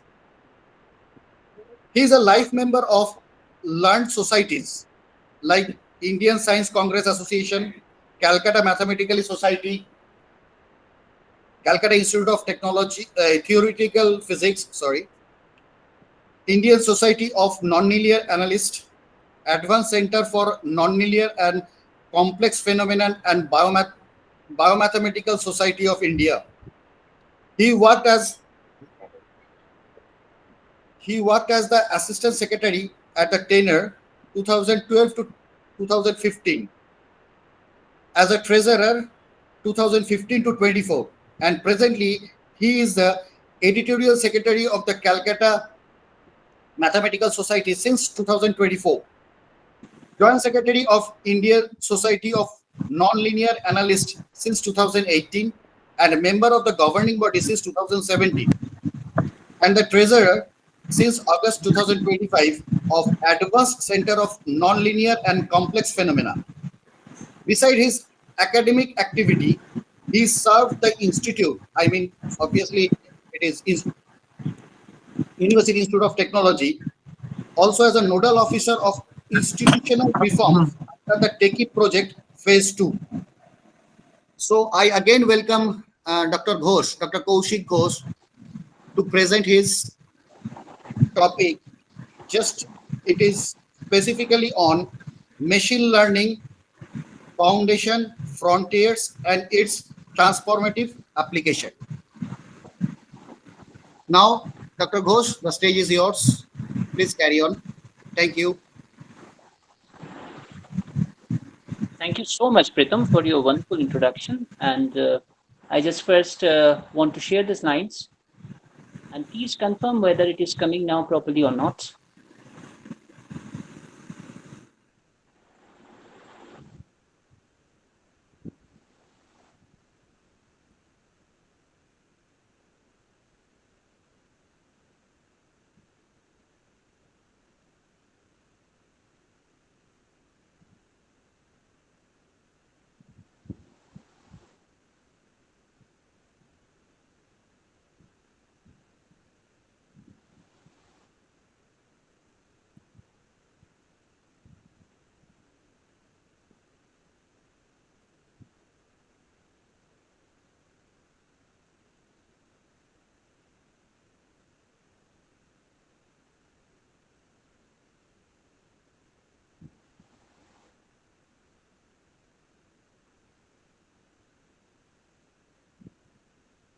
So I believe it has come full screen mode.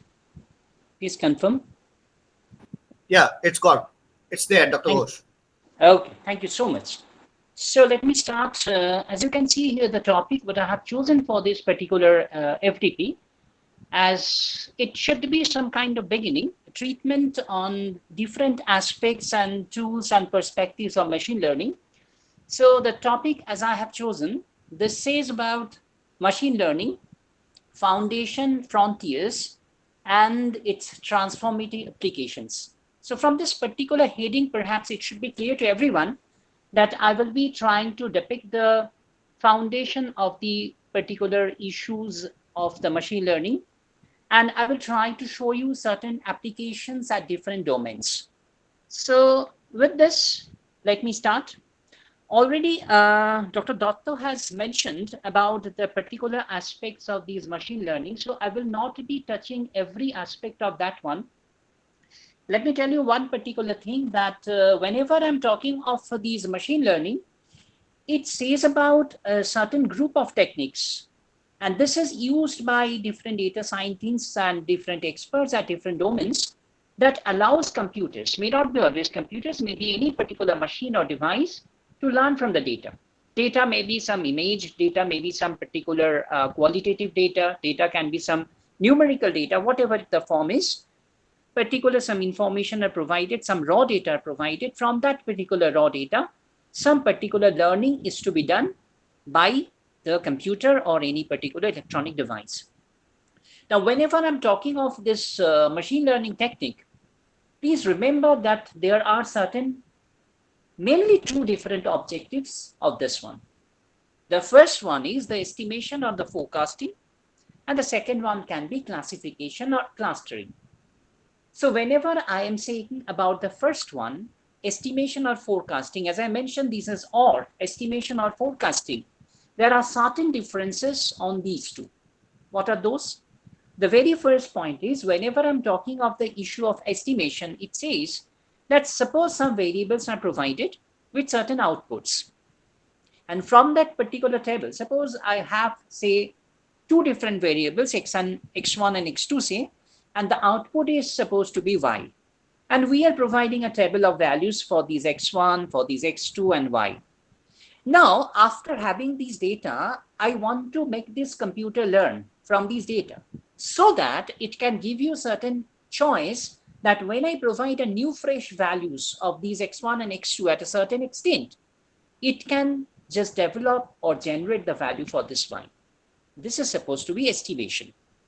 Now, when I say about the forecasting, it is somehow different. What is that difference? The difference may be understood this way. Suppose we are talking of any data which is depending on time or depending on space. Say, for example, I take a data of a share market, which is depending on time. We are having the daily close data of, say, BSE Sensex for a certain period of time. Now, with the help of these data, say I do have a daily data for, say, 2 or 3 years.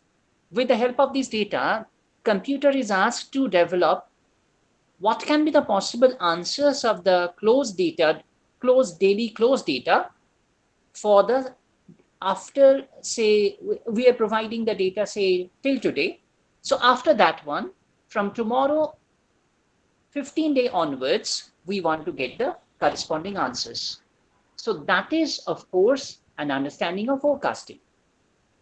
Again, forget about these temporal data. That means depending on time, we can think of a spatial data. That means depending on space. What does it mean? Say, for example, I fix the time that today only we do have different spots, different time zones. And at different time zones, we are recording the corresponding temperatures at different levels. And what is the issue? Suppose we select 25 different zones, atmospheric zones, meteorological zones inside India. And we do have a data, say, at 12 o'clock daytime, what are the temperatures there? Now, question is, if I set this particular data, this is quite depending on time. Sorry, this is not quite depending on time. It is depending on the space because I have fixed the time.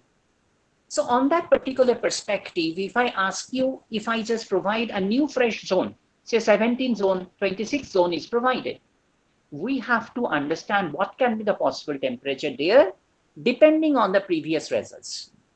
That becomes the spatial data or the spatial case of forecasting. So we do have a case of estimation, we do have a case of forecasting. Now the second level is classification or clustering. What are those? Say, for example, we are having some particular data. Data means here, I suppose, some particular levels are provided. Some human beings are there. Say, for example, I'm selecting some patients with certain criteria. What are those? Say, for example, there are certain patients who are having the test results. Say, I'm talking of the diabetic patients. And each of these diabetic patients are having the test results of the 3 primary tests. I'm not an expert in the medical field, so I'm not talking about the test description. I'm just saying test 1, test 2, and test 3. We are having the numerical values, say, for these test 1, test 2, test 3, for all the particular, all these particular patients. Now the question is, if I do have a table like this, suppose I provide 50 different patients. For each of them, we are having the test results 1, 2, and 3. So it will be a matrix like that. On the basis of that one, now doctor has already diagnosed that some of the patients are having this kind of diabetic nature, this kind of diabetic nature for some other particular patients like this. So there are certain classes already segmented. Now we are providing a new patient with 3 different test results. He or she is not being diagnosed. What is the particular type of these diabetes he or she is having? So machine is now trying to develop this particular algorithm. So if we have the previous results, track records of the previous 50 patients with their diagnosis results, what can be the possible answer of these new patient with the 3 test reports? That is supposed to be classification. It means here that the class levels are already provided. Here I have provided the class levels. For example, suppose I provide the class 1 as a type 1 diabetes. The class 2 is type 2 diabetes, etc., etc. So the class levels are given. But there can be certain examples where we don't have the class levels. Say, for example, that I am in a class, being a teacher, and before me, there are certain students who are sitting. And you can see when you are in the class or when you were in the lecture hall, you could find out different students or different candidates, they are sitting at different patterns. You can see that at the very first bench, few number of students are there. At the second bench, only one or two students are there. In between third and fourth benches or the rows, you cannot find any one of them. At the last benches, there are so many students. And when we are thinking of these particular simplified versions, there are certain groups being created at different positions. So on the basis of that one, you are instructed to clearly identify certain number of groups, which actually identifies the corresponding arrangement of the sitting arrangement of the students. For example, I need to find out 3 groups depending on the seating arrangement of the students. So we are having this particular problem as clusters. Here, this particular groups are not assigned as labeled classes. You are thinking of the number of classes or number of groups. On the basis of that one, you are creating your own arrangement. That is supposed to be here clustering. So there makes the difference. When I'm talking of the classification where the class labels are provided, this kind of thing actually falls under category of the supervised learning.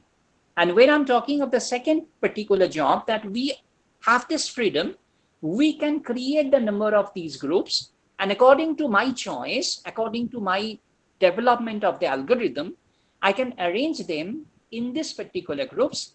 That becomes some kind of unsupervised learning. And there is one more particular perspective of learning that is called the reinforcement learning. I'm not talking of the details of everything because already Professor Dotto has mentioned of this one.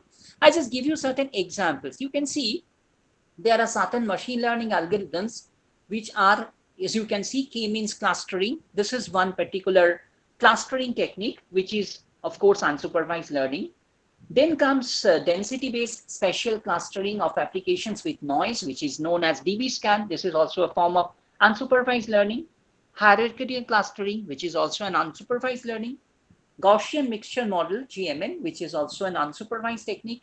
Then comes regression, which falls under the category of the first one, that is the estimation or forecasting. This is a supervised learning. K nearest neighbor, which is suggesting some kind of class levels are already provided. So it's a supervised learning. Artificial neural network, which is, of course, a supervised learning. Support vector machines, SVM, which is a supervised learning.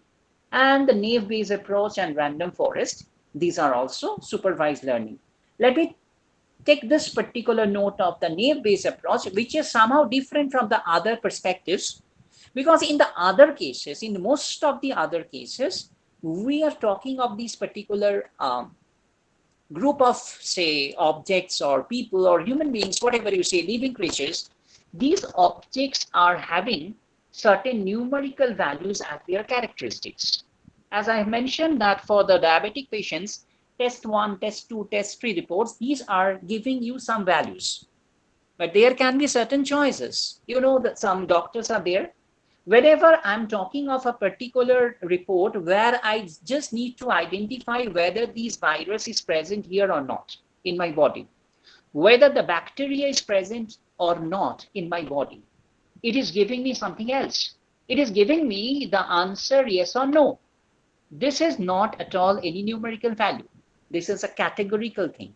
And suppose in different cases, when we are having certain characteristics, these falls under the category of these particular domains, then we have to think of some other algorithm which can pluck these particular, choose these particular categories in a proper manner, in a disciplined manner, and can give you a proper classification or clustering.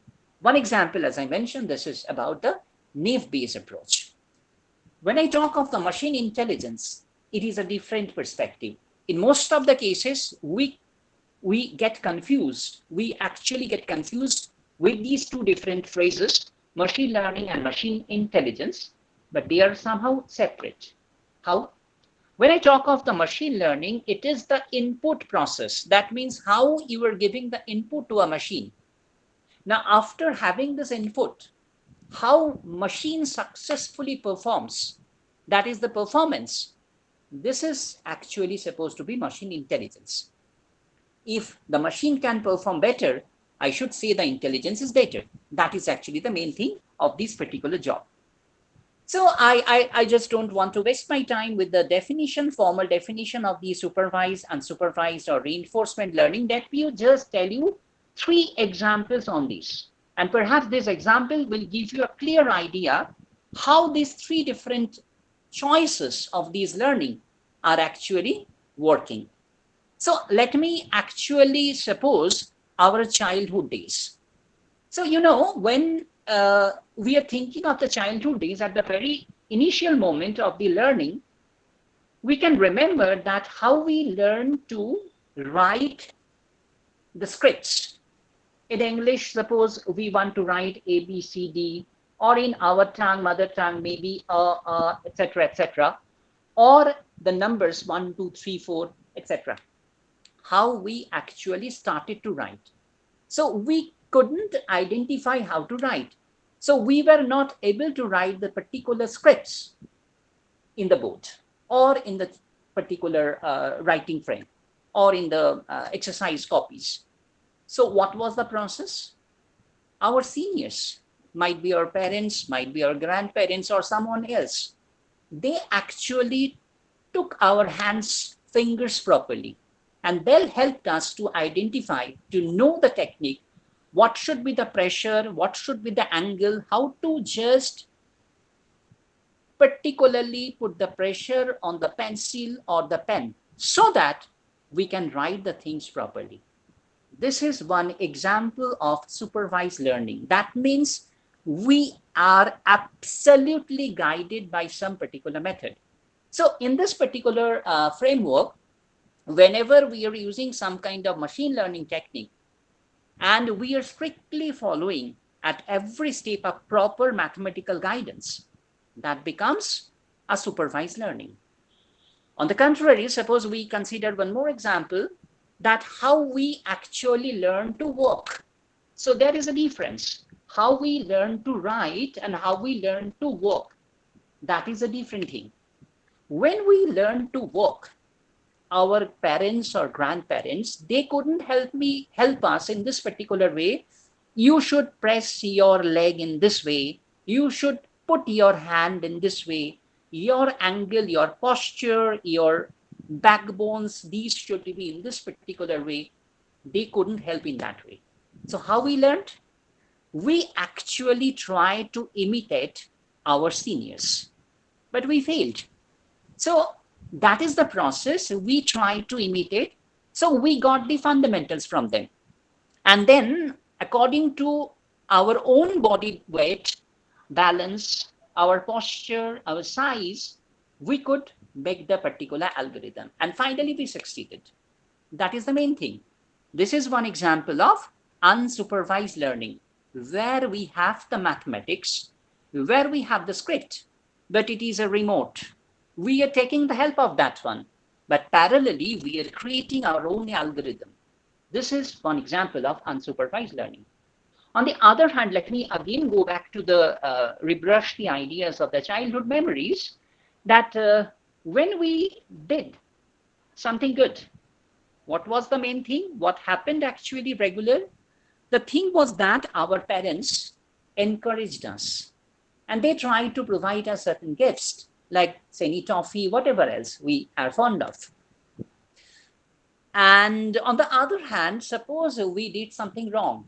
So they did scold us so that we will not imitate or proceed with the same manner.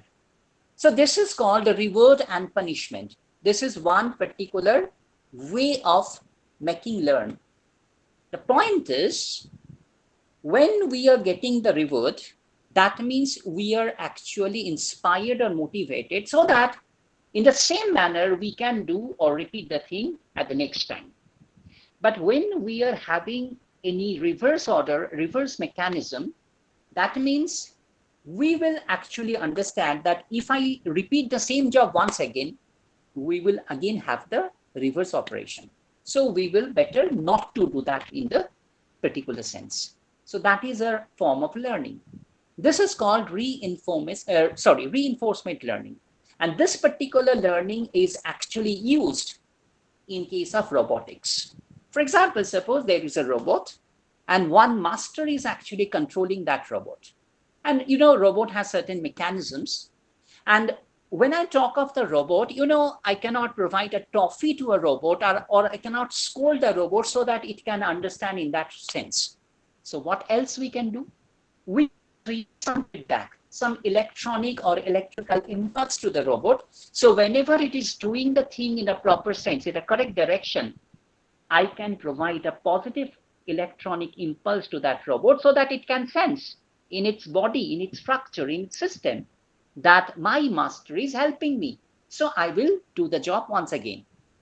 Otherwise, it would understand that there is a negative impulse provided. So it will be somehow stopped or decelerated. So that means robot will understand my system is not actually working properly. So if I do the same thing once again the same problem will occur. So better not to do these things. This is called reinforcement learning. I think this example helps you to understand what are the basic things about this. So quickly, let me come to different aspects. I will try to touch certain things and I will try to show you certain examples. So I have to be in a hurry, but I will, of course, provide you the entire this particular slide so that at a leisure time, you could see all the slides properly and read it properly so that you can make some understanding on these issues. So first of all, I will try to touch the issue of the regression process. As I mentioned that regression is one kind of machine learning, and this is a supervised learning because there is a mathematics, and at every level, at every particular step, we are following that mathematics very strictly and very rigorously. But let me tell you, there is a brief history of that one. It was developed, this particular method of least squares. At that time, there was no statistics. There was no question of any machine learning technique or AI. Forget about that one. This was purely a mathematical understanding, and that was developed by two famous mathematicians, Gauss and Legendre, in the years 1805 and 1809, respectively. They tried to develop this idea by means of certain points are there. Certain scattered points are there in two-dimensional plane. And we have to create a particular line or a curve so that these points are the closest to that particular curve. This is a kind of technique which is tracing the points in a proper way, a disciplined manner. So this is supposed to be method of least squares because it says about whenever we are having certain points and whenever I am just creating a line or a curve, the points, the distances of the points on this particular curve and take the squares of those distances and make that particular average of that square of the distances, it should be minimum. And this is the optimization technique. When it becomes minimum, I will understand this is the best possible fitting on the basis of the points given. Now, that was the mathematical idea developed by them, Gauss and Legendre. But later on, at that particular century, at the last fag end of this particular century of 19th century, years around 1880 to 1890, Sir Francis Galton, he was a famous biometrician, British biometrician. He used that technique, and perhaps he named this particular technique as mean regression. And what he did, using that technique, he tried to develop the estimation. Suppose there are certain seeds, different size of the seeds are provided. And from each of the seeds, we can generate some saplings.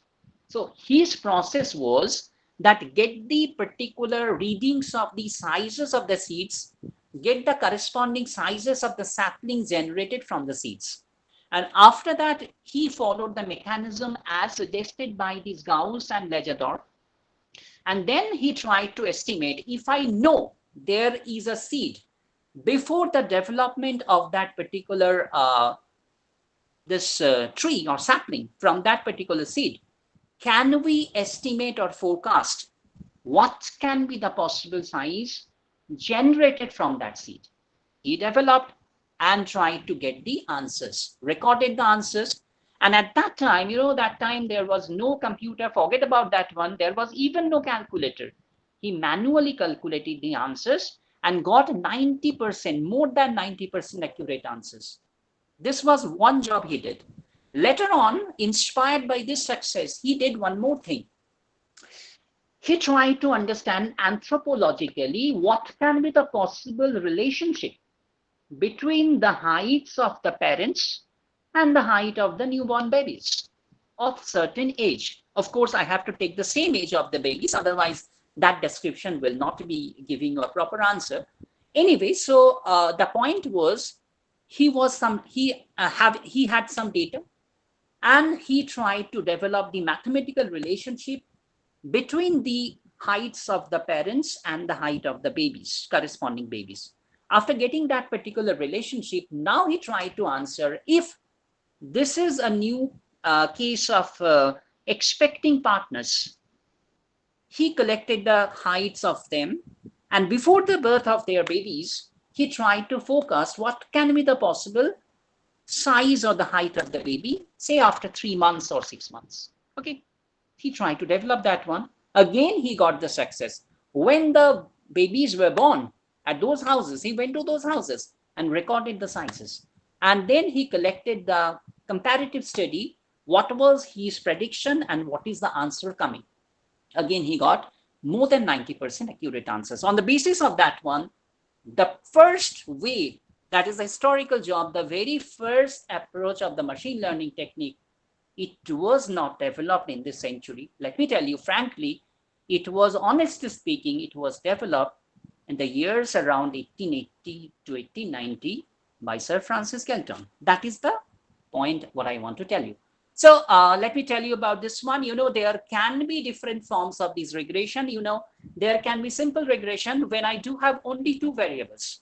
And in that case, you should understand that suppose 2 variables are given as x and y.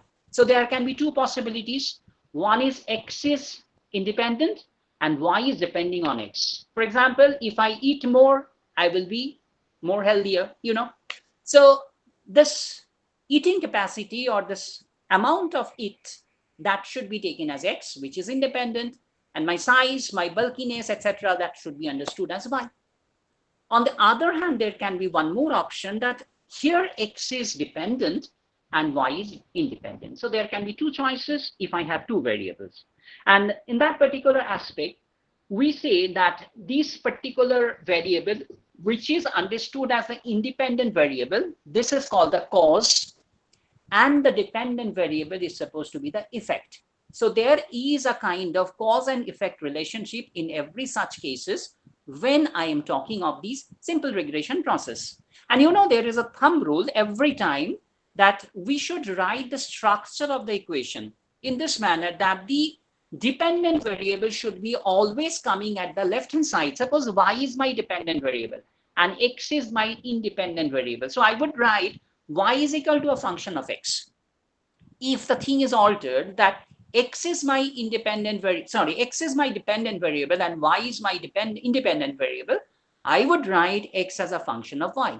So this is the thumb rule internationally approved, that we will write the dependent variable at the left hand side and the corresponding independent variable or the variables at the right hand side. While I say the variables in plural form, that becomes multiple regression.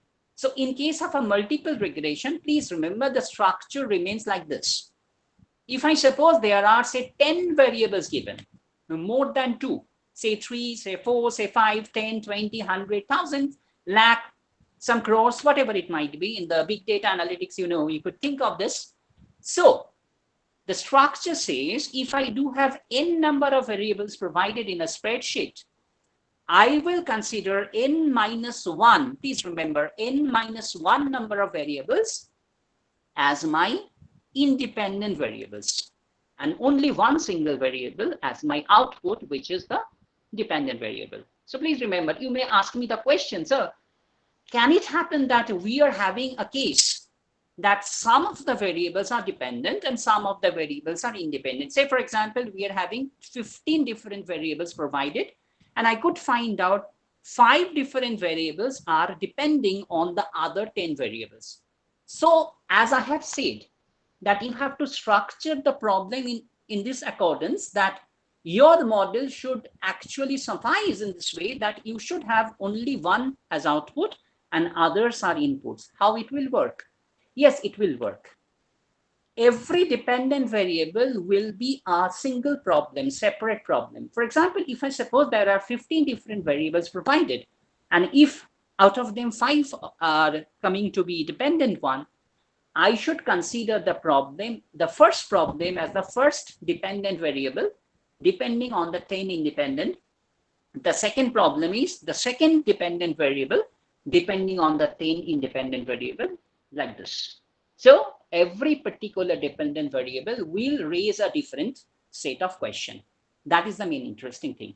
So now after that, we can think of some other questions like linear regression and nonlinear regression. At the very first onset, we have considered how many variables are present. That gives me the 2 different particular cases, simple regression and multiple regression.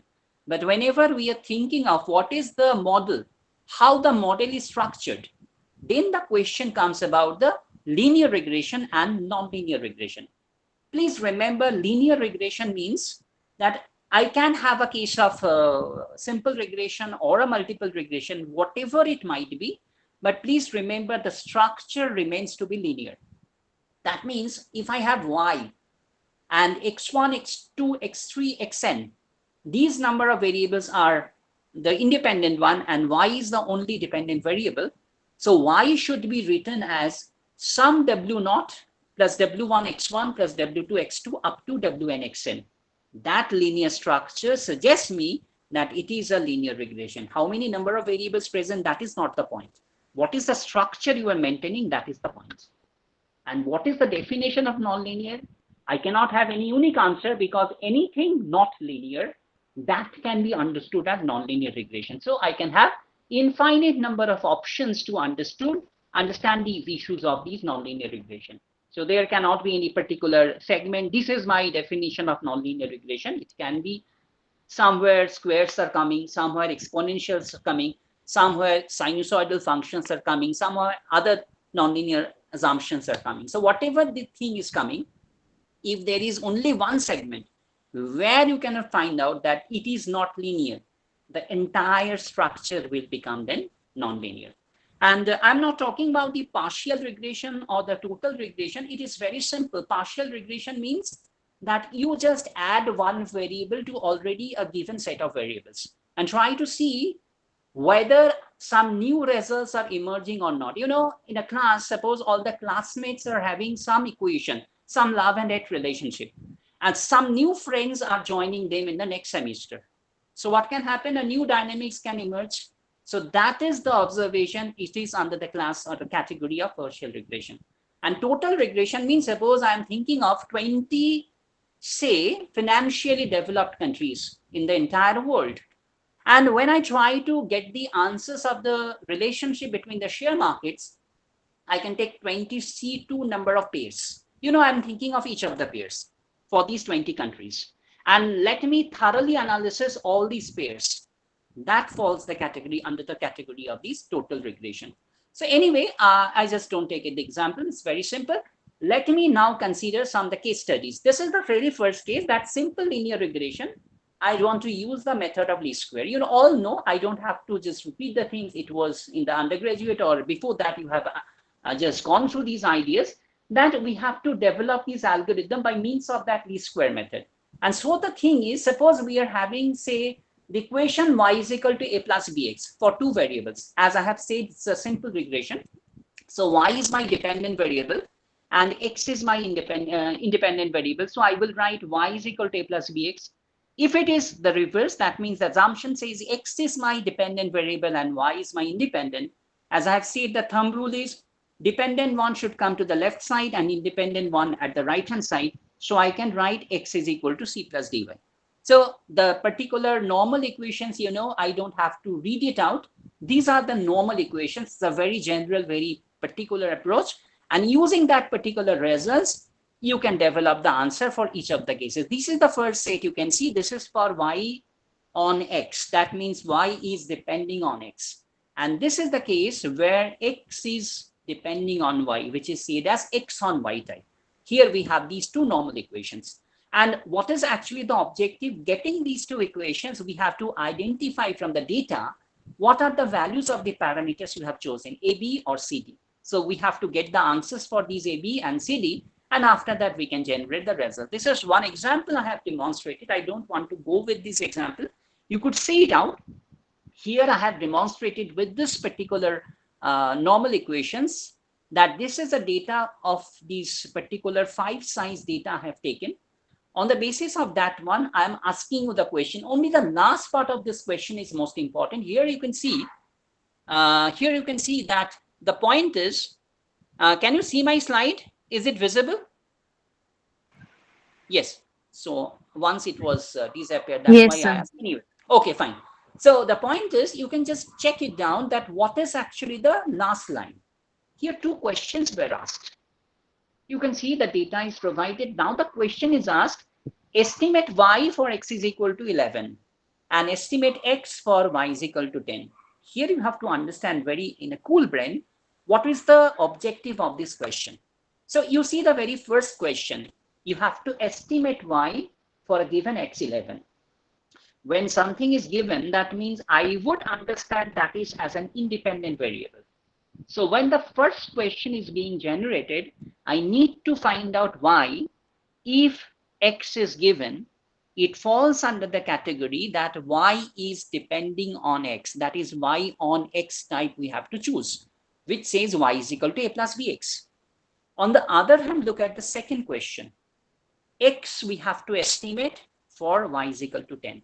It means the reverse assumption. That means I have the value for y.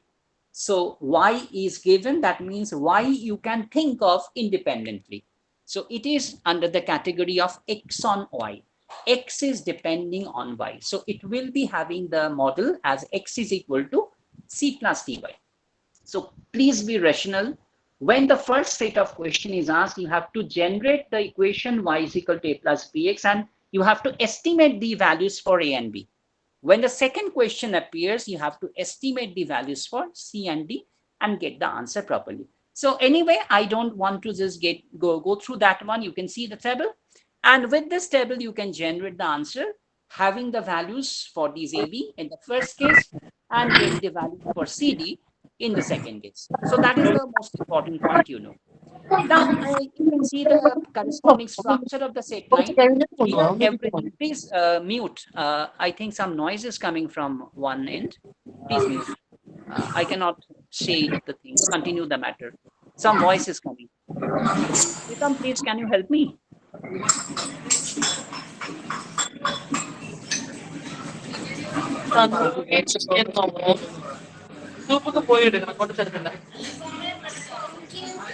I just wait for a few moments because with this noise, I cannot say.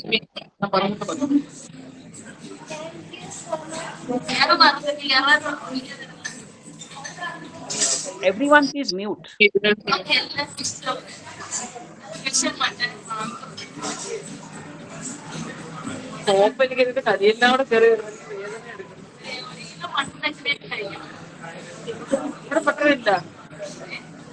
Pritam, can you identify or?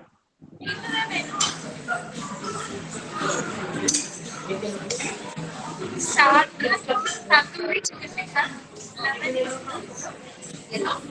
some, here it shows as N.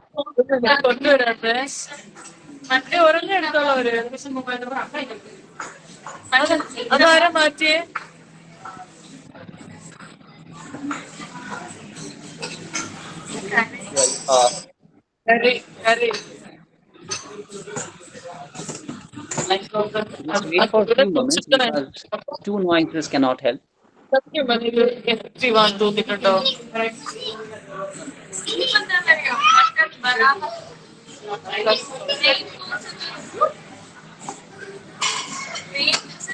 Still the no, yes, I think it's okay now at this moment. Anyway, okay, I apologize because I stopped anyway. So this is one demonstration. You can see it's very fair and very clear. Perhaps these orange dots are showing you the exact points. And I have developed a straight line, which is supposed to be the nearest or the closest one on the basis of the choices of the points given. But I am not claiming that the closest one is very good in the sense, because I have taken just only 5 points. And on the basis of the number of points what I have chosen, the result shouldn't give you a reliable answer. Anyway, just to demonstrate the fact, I have taken that particular straight line. And you can see the reverse one, the orange dots are taken, but this is the example for X on Y type. And you should read the problem in a different way. Please remember here the axes are reverse. You choose your y-axis as a horizontal line and the x-axis as a vertical direction. So if I suppose there is exactly a point given as 2, 1, you should read it here as 1, 2. That is the reverse order you have to read. And on the basis of that reading, you got the straight line, which is actually claimed to be the closest one or the best fitted line according to the given points. Anyway, so I'm not going to the detail. Here is the theory, which is actually giving you the description how it works. As I mentioned that we have to use some calculus here, the differential calculus, which is giving you the idea that take the particular distances of every point from that particular line. So you should understand there are pairs of y's, which is estimated y on the straight line and the actual y from the table. So you take the difference, take the squares of the difference, get the average of the squares of the difference, and then find out these minimum of that average. That minimum of average suggests some values of the parameters. That will give you the answer according to this thing. Now, the most important part of the job is the multiple linear regression. So whenever I'm talking of the multiple linear regression, please remember that at least there should be 3 different variables. So you can see that, I have taken 2 case studies here. At the very first lines, you could see that we have taken 3 different variables, x1, x2, and y. And at the second phase, we have taken 4 variables, x1, x2, x3, and y. Whatever be the case, these x are the independent variables and y is the only output, which is the dependent variable. So you can see the equations 1, 2, 3, that suggests me the corresponding system of equations for the first case, that if I have 2 variables x1 and x2 as my independent variable and the corresponding y as my dependent variable. So I would be having these 3 different equations. You could see that one, and that comes again from the very classic idea of these, the concept of these least square regression, as you have understood. From the very concept, we could generate these 3 different equations. And the most important perspective of that one, our assumption is that as we have said this as a multiple linear regression, linear, that's why we have taken the structure as y, the dependent variable at my left hand side, is equal to some a0 plus a1 x1 plus a2 x2. So my job or my objective is to identify the values of these a0, a1, and a2 from these equations. So we could identify from the data with the 3 different equations, 3 variables a0, a1, a2 that can be estimated. On the other hand, suppose we are having, say, 3 different variables x1, x2, x3, which are the inputs or the corresponding independent variables, and y is the corresponding dependent variable. So you can generate these 4 equations. At the bottom end of this particular slide, you could see that there are 4 different equations coming out. So we have 4 equations with the 4 different parameters or the variables a0 to a3. And your choices, you should get the results of these a0, a1, a2, a3 from the equation. Your equation is what now? Your equation is y is equal to a0 plus a1 x1 plus a2 x2 plus a3 x3. So it's a linear structure but multiple because I have taken more than 2 variables. Okay, so this way we can get the job and get the answer. You can see this is one example here that I have taken a case of 2 different variables x1 and x2 as independent and y as my dependent. So you can see this is the given data. I'm not going to depict. What is the need of the R? You have to create this table. You may ask me, sir, why this particular table is created? Because if I go back to the older slide, you could see that these particular summations are required. N is the size of the data. So that is not the point, but you could see that summation of x1, summation of x2, summation of x1 square, summation of x1 into x2, summation of x2 square, summation, etc., etc. So many things are summed. Even in the case of 3 independent and 1 dependent case, at the fag end, you could see the 4 equations. You can see different combinations are there. As for example, summation of x1, summation of x2 separately, summation of x1 into x2, summation of x2, x3, etc. And even x1 square, x2 square summation. These things are also there. Accordingly, you have to create your table and get the different columns. But the most important part is you don't require any single value to get. The point is at every particular column, say for example, x1, this is the first variables that's given. See, at the table you have already given 3, 4, 5, 6, 2. I have taken the first arrangement of the column in this manner. This is x2, what is given in the question. I said, what is y? That the first 3 columns are okay because that's given in the problem. You have to now generate the other columns. For example, you can see x1 square, x2 square, x1, x2, x1y, x2y. These columns we have generated from the data. And then we require the summation of every column because only a single entry is not required. I require the entire sum of each of the columns. And after getting the column sum, you just put it at these equations. And you could generate very easily, these are the answers. You can see that on this particular equations, I just have put the answers what are coming from the table. And accordingly, we can generate the values for these A0, A1, and A2. This is the answer what we can generate. It's a very simple task what we can do. Let me have one more very interesting example. As I know that I have actually committed that as there are some experts from the medical science also, and I have committed that I will try to demonstrate certain examples from the medical field. This is my first example in this case. Let us suppose that this is a synthetic data. I have not taken it some any other source. I have generated this particular one. But this is most important perspective of that one. So very practical in the sense that I am supposing a case of different employees, corporate employees. And the habit is the coffee intake, the stress level, sleep hours, and I'm thinking of the productivity. So you can see here, I have taken coffee intake in the quantity cups, number of cups per day. Stress level, I have taken within the range 1 to 10. I have taken sleep, the total amount of sleep per hours in the night, and productivity in the scale between 1 to 100. So you can see I have taken 10, perhaps 10 different employees. And you can see the number of coffee intakes at the second column, stress levels at the third column, sleep in the fourth column, and the last column says about the productivity. So you can see productivity is Y and coffee intake is X1. This is the first input, the first independent variable.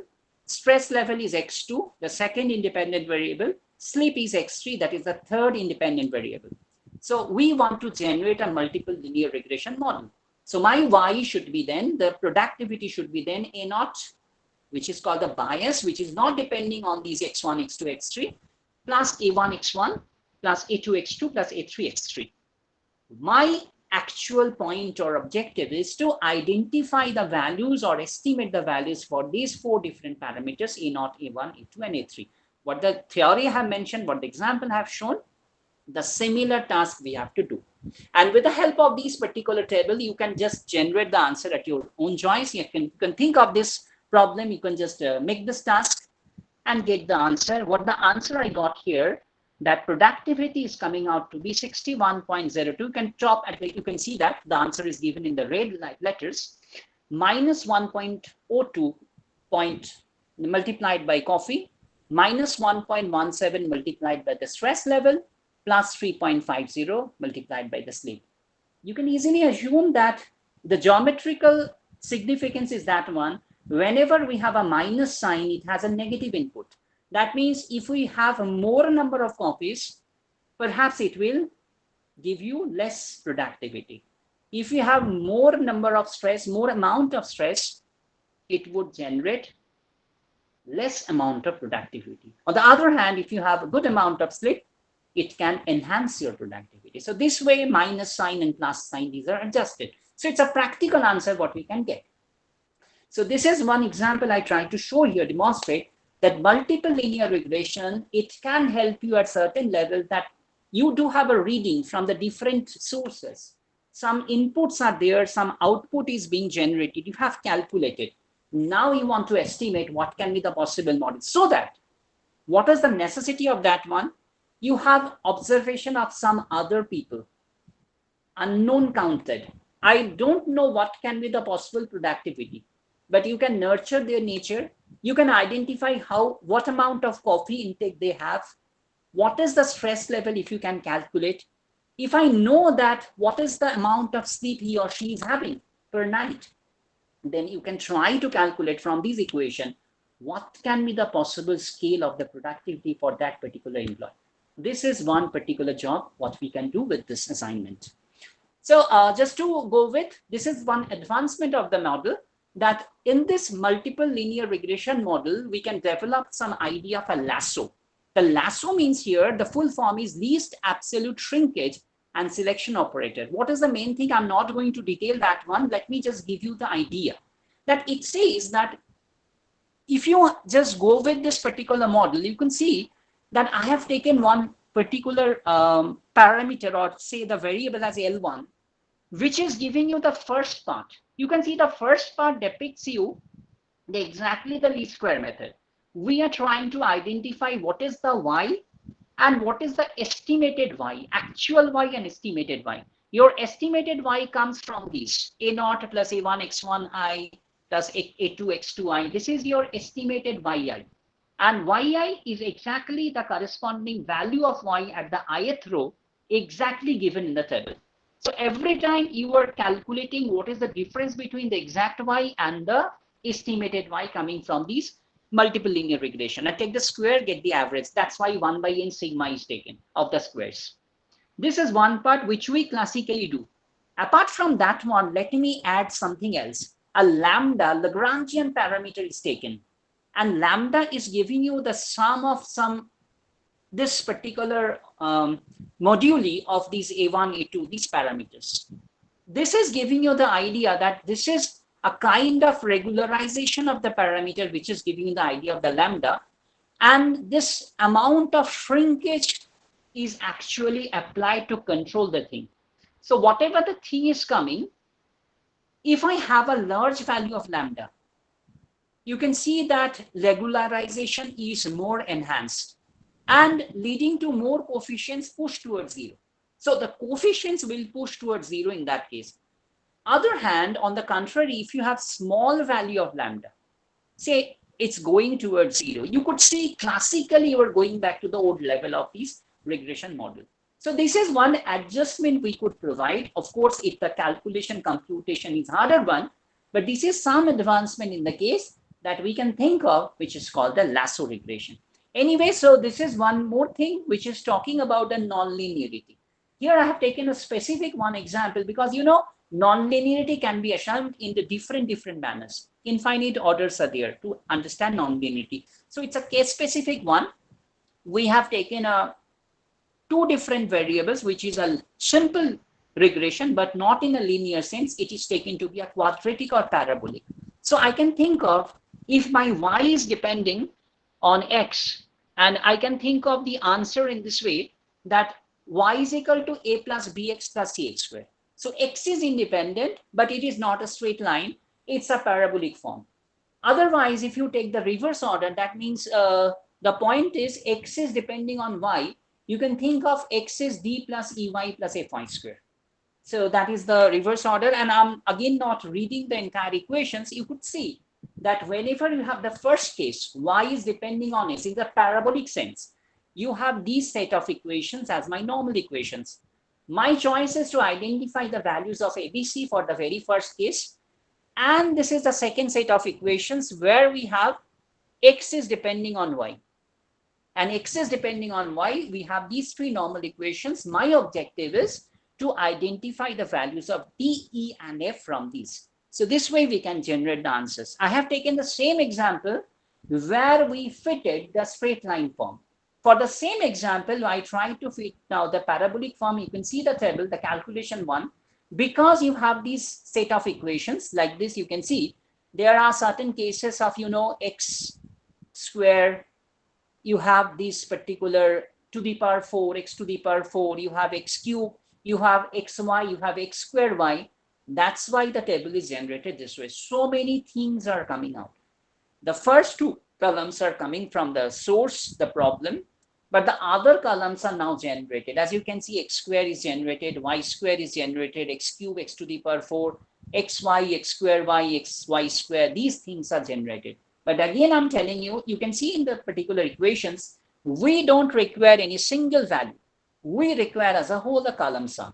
So every time the column sum is taken, and these sums are entered into the equation, and we are having the answers for this case.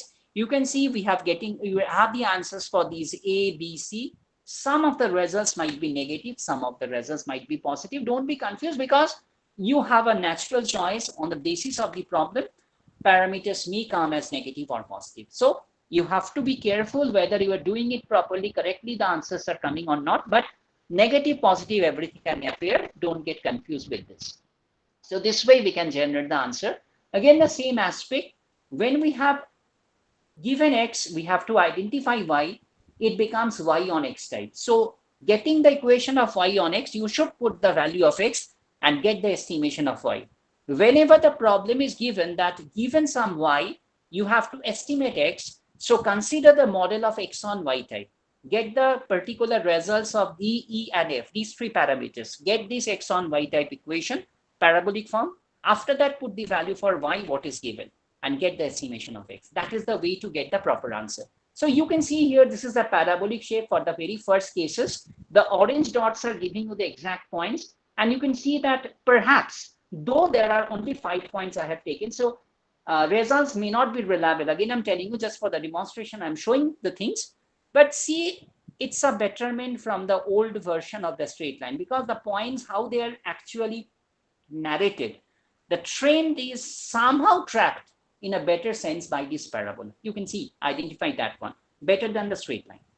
And this is the reverse one. As I mentioned, this is x on y type. You should read the point in a reverse sense. If it is 2, 1, you take 1, 2, because your x-axis is a vertical axis and y-axis is the horizontal axis. This is the shape of the parabola in that case. Anyway, so this is the particular theory. I have already said about that one. So I come to the other aspects. This is one example of clustering. I have mentioned that clustering is one classical thing, that whenever we have some unsupervised learning technique, that means you just have certain points meshed around and certain characteristics are given for those points, which actually determines the dimension. For example, suppose some patients I have talked about, the patients are actually understood. If I suppose the diabetic patients are having 3 different tests, 1, 2, 3, and have the answers. So I will classify, I will consider every patient as a 3-dimensional point. So number of attributes, number of features as we have for those points, we have to classify or we have to cluster.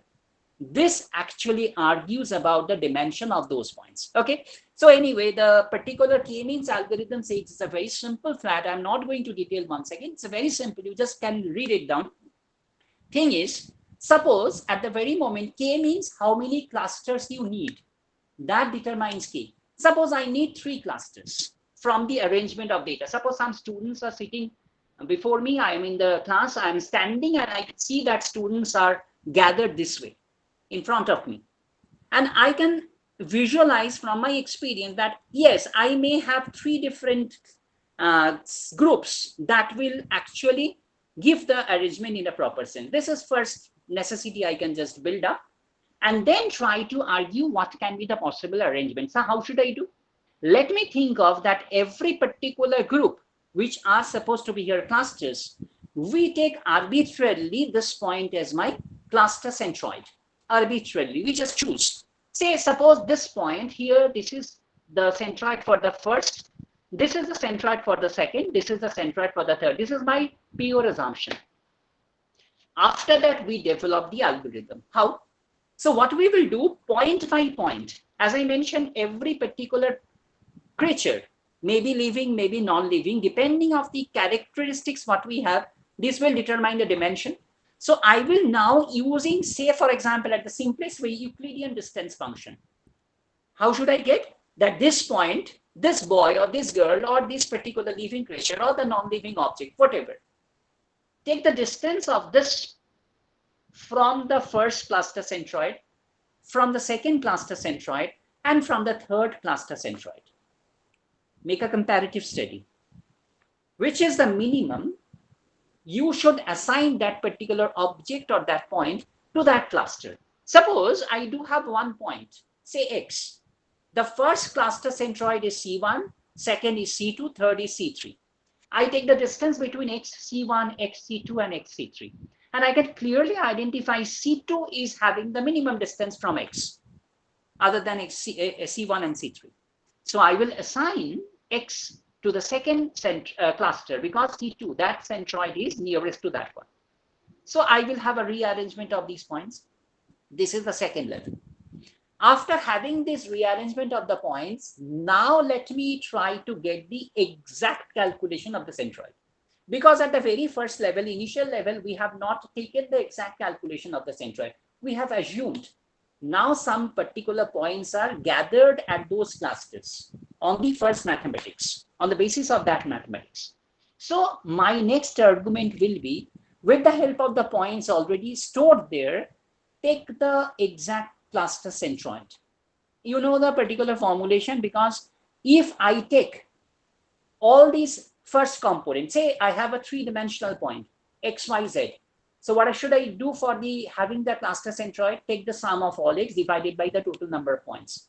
This will be the first component, comma, take the sum of all y divided by the total number of points. This is the second component, and third component, sum of z by that number, total number of points taken. So easily we can identify what is the cluster centroid. After getting the cluster centroid, repeat the process. Again, take all the points there, just make a mixture once again. So I will identify each of the point from the exact cluster centroids you had.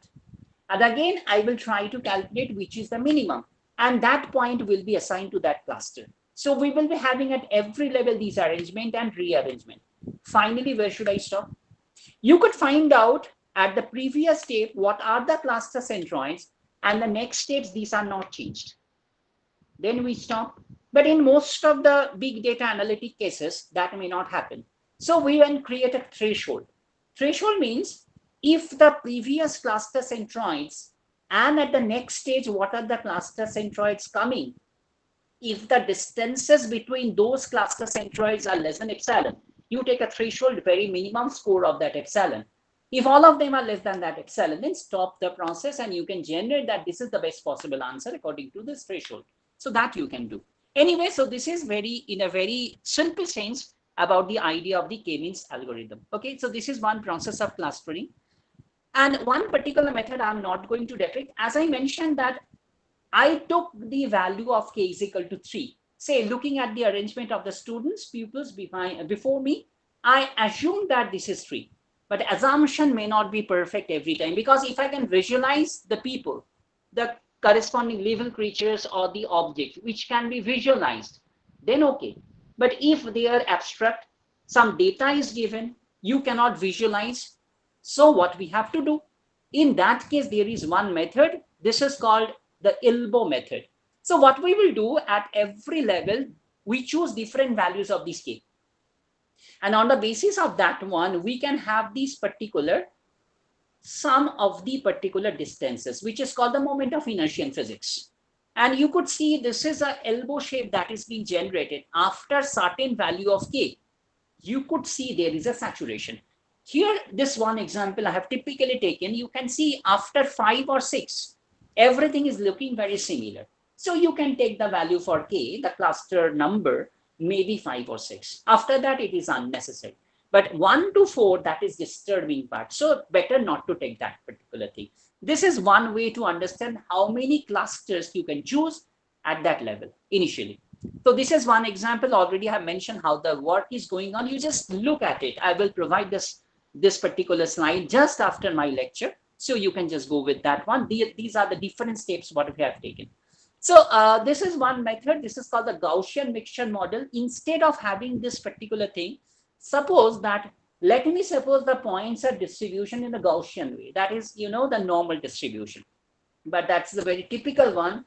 In certain cases, the Gaussian mixture model may not work because, all the things may not be understood in a normal distribution way.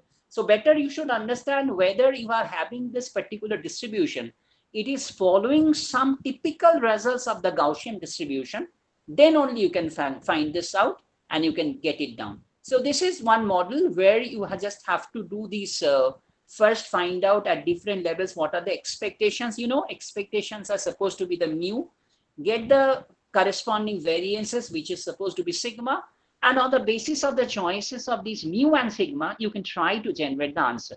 But again, I'm telling you, this is the restricted one because in some of the cases, it may not be followed. But this typical understanding of this k-means clustering may be used at different levels, okay? But these are the examples of unsupervised learning. I'm just now typically trying to show some of the cases within my short span of time. I think I can take, as we started later for this lecture, maximum I will take 25 to 30 minutes. Okay, please bear with me. So this is one case, the first one for the supervised learning, which is called the KNN, K nearest neighbor approach. Don't get confused. Please don't get confused with the K nearest neighbor as this one and the K-means cluster. K-means cluster, here I suppose that K is the number of clusters what I choose. And this K nearest neighbor, here it says an unsupervised learning where I try to identify K as the number of nearest neighbors I want to choose. What is that one? It's a supervised but lazy learning because here we just take this as a case of instant-based learning. As we know, this is a non-parametric one. We do not take any parameter. When I talk of the regression process, you have seen I have taken certain parameters, A, B, ABC, etc., etc. This is a parametric process. But in case of K nearest neighbor, though it's a supervised learning, it is, of course, non-parametric learning and a lazy learning because it's depending on some instances. Okay? Don't feel that lazy taken in the form of some negative sense. That means it works very slowly. May not be always, but it is lazy in that sense. It is not amalgamating or it is not clubbing or banking together all the previous learning at every instance. It is instantly taking the learnings and instantly doing the job. Why? I will tell you that this particular thing is actually done in this way.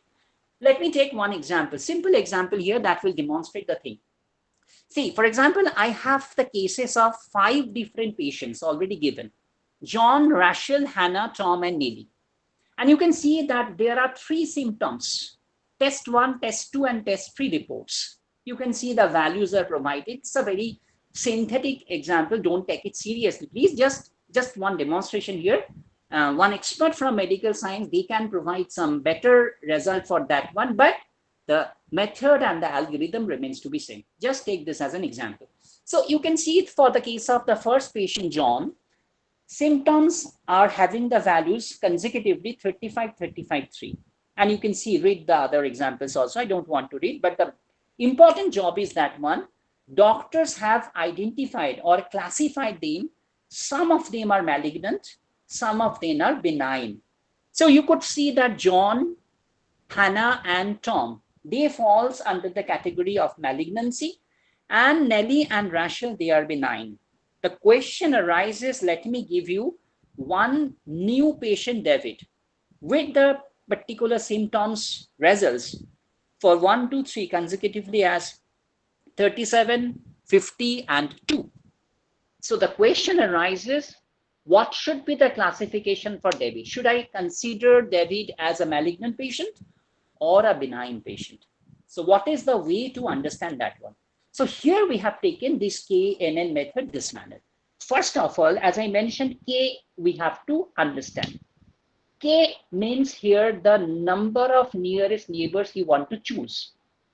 What is the neighbor? I will tell you. Let me suppose here K is equal to 3. So that means what? It means that, as I mentioned, every patient is here supposed to be a 3-dimensional point, because as I mentioned that number of features or number of attributes that give me the corresponding score of these dimension. So you can see 35, 35, 3, this is a point, the description of John. 22, 52 is a description of Rachel. So every patient now becomes a point. My argument is here, in a very simple case, I take the distances of John, Rachel, Hannah, Tom, Debbie separately from David. So David is my test point. And John, Rachel, Hannah, Tom, Lady, these are the corresponding training points. I have already trained them. I learned about that one. Already we have the learning. So we want to find out the corresponding distance of these David from each of these training points. David, John distance. Take the classical example of these Euclidean distance, it should be under square root x1 minus x2 whole square plus y1 minus y2 whole square, plus z1 minus z2 whole square. On the basis of these calculations, you can see this last column is generated, the distance of David from each of them. And the results are coming, as you can see, for John, it's 15.16. For Rachel, it's exactly 15. For Hannah, it's 152.23. For Tom, it's 122. For Nelly, it's 15.74. As I mentioned that I have taken k is equal to 3. That means the 3 nearest neighbors of David. And how we can identify 3 nearest neighbors? Out of the 5 neighbors, if you suppose them neighbors, the 3 nearest one are Rachel, the minimum distance 15. Then comes John, the second minimum distance 15.16. And then comes Nelly, 15.74. After that, you have to get the voting. Out of the 3 different neighbors, closest neighbor you have chosen, what are their corresponding diagnosis? You can see the 3 nearest neighbors, John, this Rachel, and this Nelly. 2 of them are benign, and John is only the malignant patient. So the voting says 2:1, benign wins. That's why I classify David as a benign patient. This is the way to get the answer. Now there are some fallacy. The first and foremost question arises, is the choice of these k is equal to 3 perfect? May not be always. Because if I change my value of k, maybe the answer is different. Yes, of course, the answer can be different. So that is the most important perspective of the question, that how to get the choice of the k.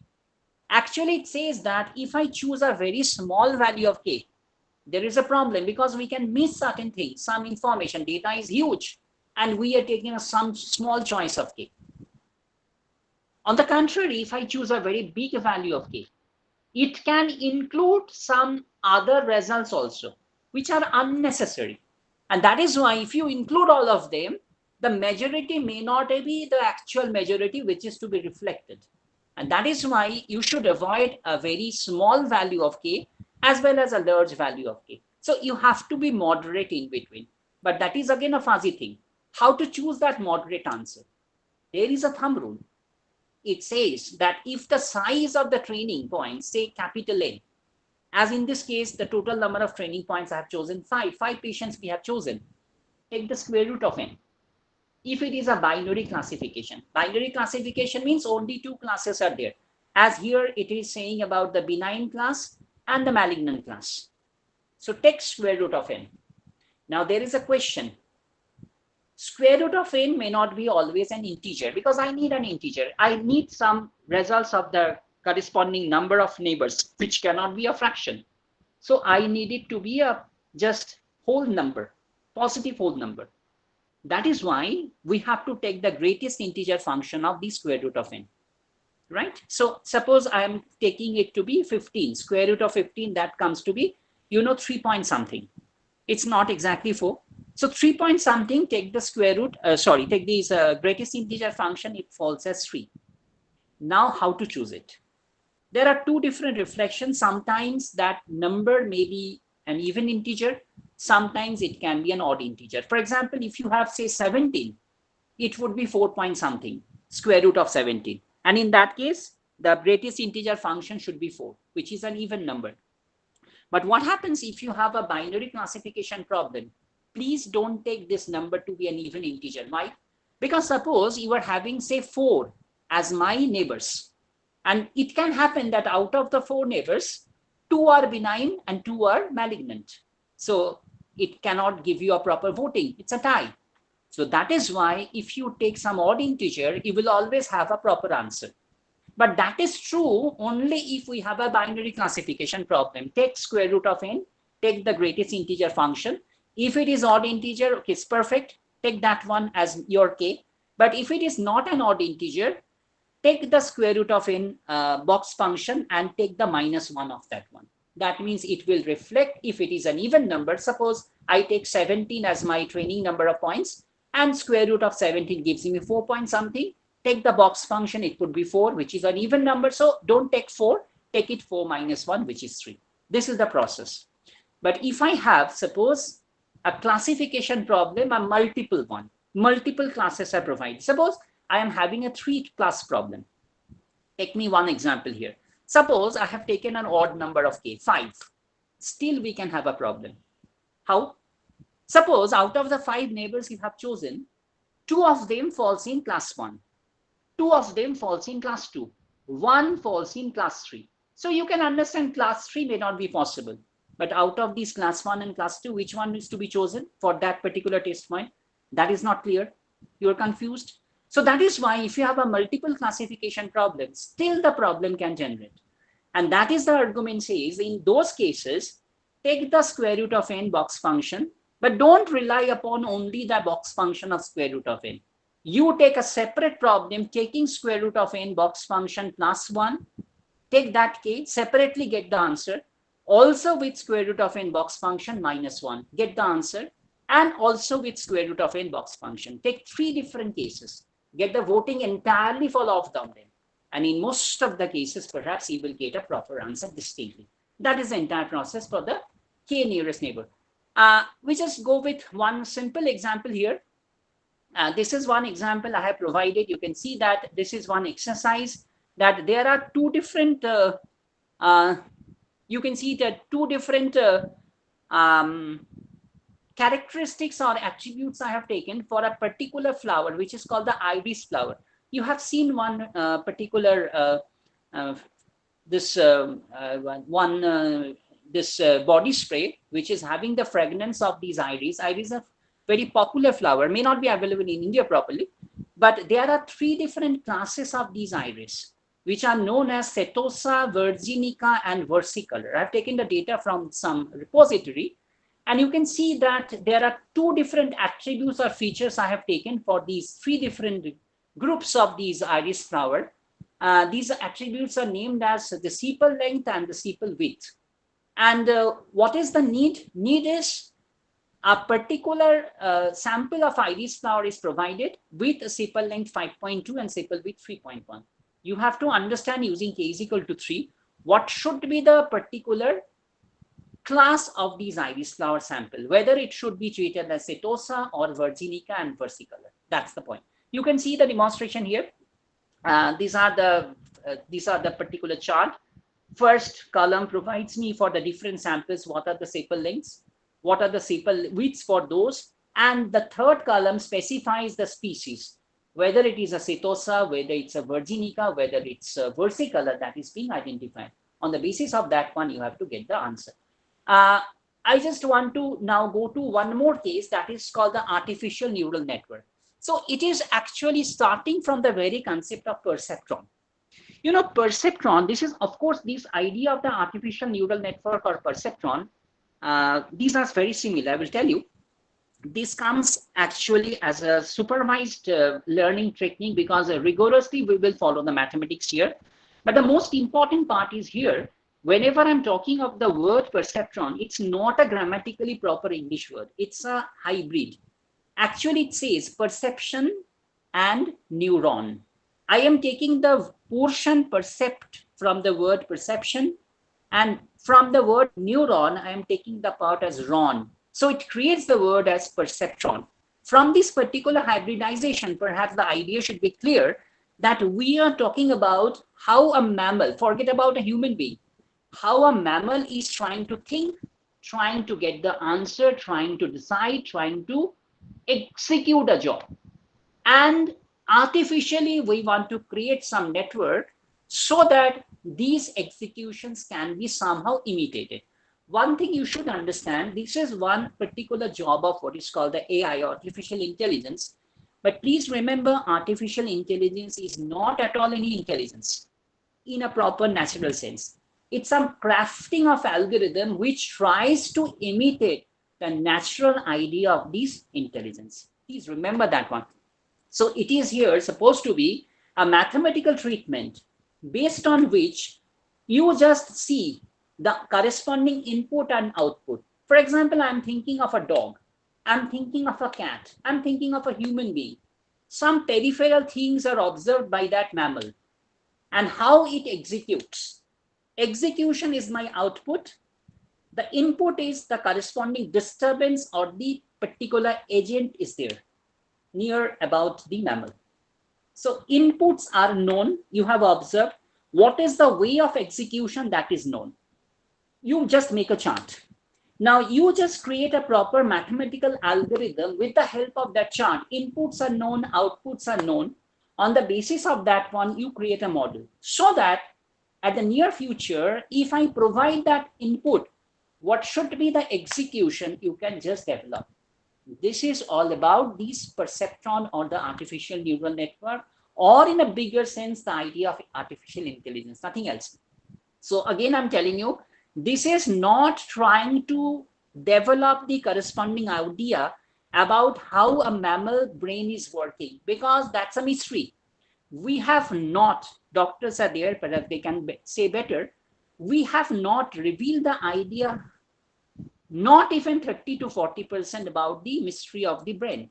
So how should it be possible that how, if I know in a good percentage how my brain is functioning, then only we can think of some imitation about the brain. But that is not the process. We are not trying to imitate the brain. We are just trying to get the score. These are the input. My brain is working and creating this output. So input, output, this particular pairs are there. So on the basis of that pairs, let us try to craft a model so that if the input is this, what can be the execution, that output that we try to generate. So here the perceptron model is based on certain things. One is called the input value or the input layer. This is the first layer where the inputs are given. Then comes the weights and bias. These weights are actually associated with these input variables. Then we create a net sum, and then finally we create the activation function.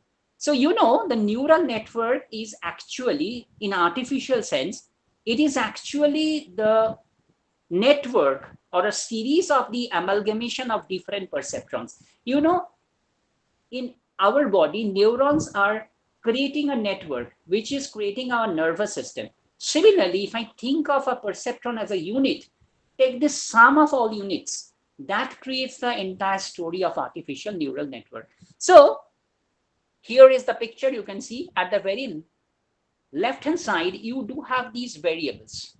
One dummy variable constant, one I have taken, but other variables x1 to xn. These are the corresponding inputs. Now I associate the weights to them. One has the story because there is one bias term which is not depending on the choices of these variables. So this W0 is multiplied to that one. That is making the balance. Then W1 is associated to x1, W2 is associated with Wx2, etc. and Wn is associated to xn.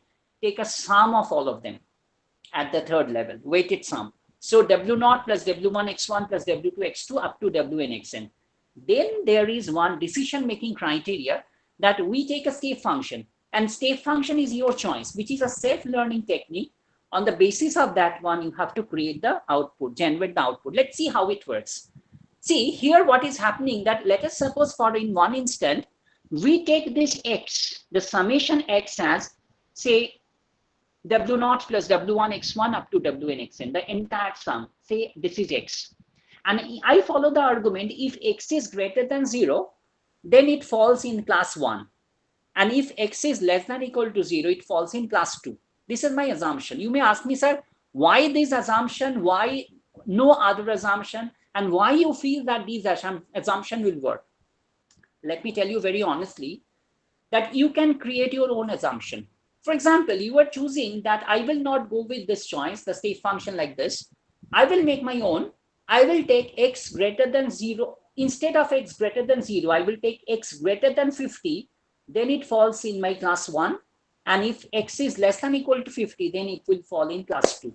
You will have your own story. Someone is taking, no, I will not go with 50. I will go with 100. So he or she is taking x greater than 100 makes the class 1, and x less than or equal to 100 makes the class 2.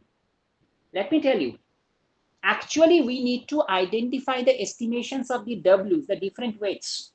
What the weight I will gather with my choice, x greater than 0 and x less than equal to 0. You will gather a different W for the choice x greater than 50 or x less than equal to 50, or x greater than 100 and x less than equal to 100.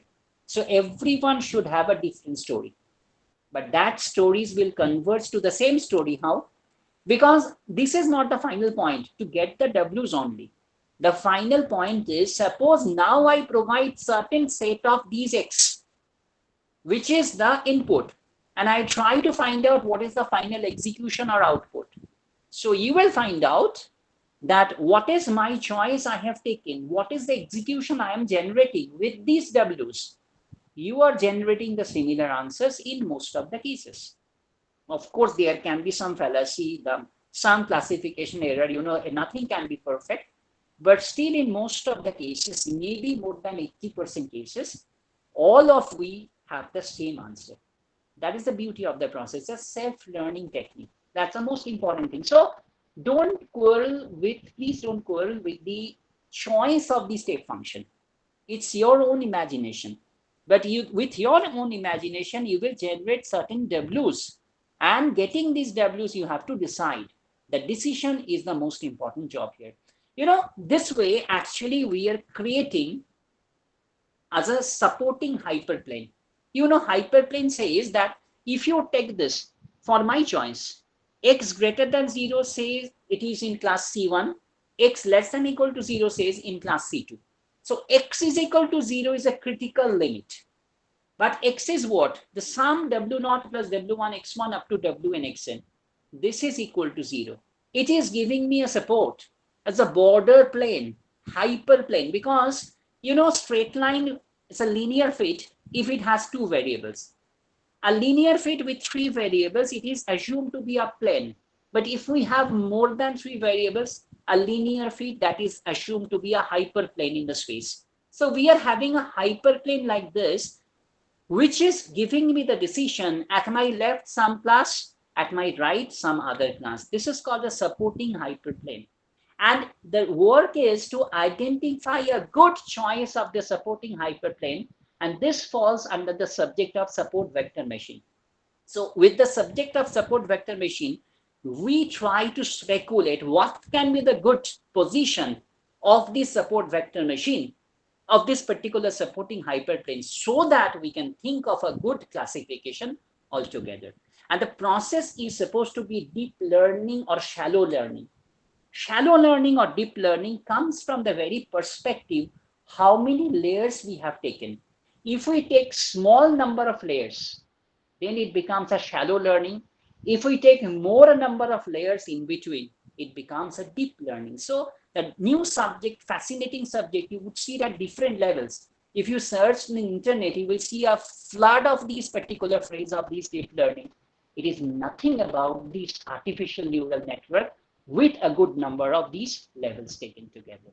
Anyway, so let me take one simple example here. I'm not going to detail that one, but I will show one more example with this, which is here. It's a small flat example demonstration. And the second one will be a specific example from the medical science. See here, I have taken 4 different objects. And you can see there are 2 features only. The values are -1, and it falls under the class C1 for the first object. For the second object, the values for the features are -1, +1. Again, it falls in C1. For the third object, the values are given for the features +1 and -1. It falls in C1. And for the last one, it's +1 and +1 both. It falls in C2. So here these features 1 and 2, these are the variables inputs as x1 and x2.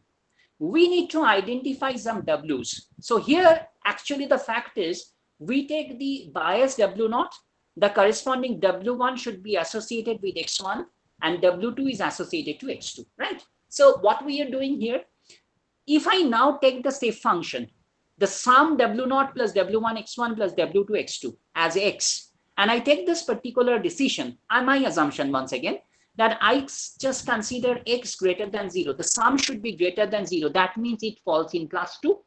And sum is less than equal to 0. That means it falls in class C1. So on the basis of that one, you know, for the first object, x1 is -1, x2 is -1, and you have c1. So the sum should be less than equal to 0. For the second, x1 is -1, x2 is +1. Again, it's c1. So the sum should be again less than equal to 0. For the third object, you can see x1 is +1 and x2 is -1. Again, it falls in c1. That means sum x is less than equal to 0. But for the last case, x1 +1 and x2 +1, it is c2. That means the sum x should be greater than equal to 0. You can see these are the 4 different inequalities what we can generate with these W's. I'm not going to detail because I have already stated that one, and these inequalities are coming.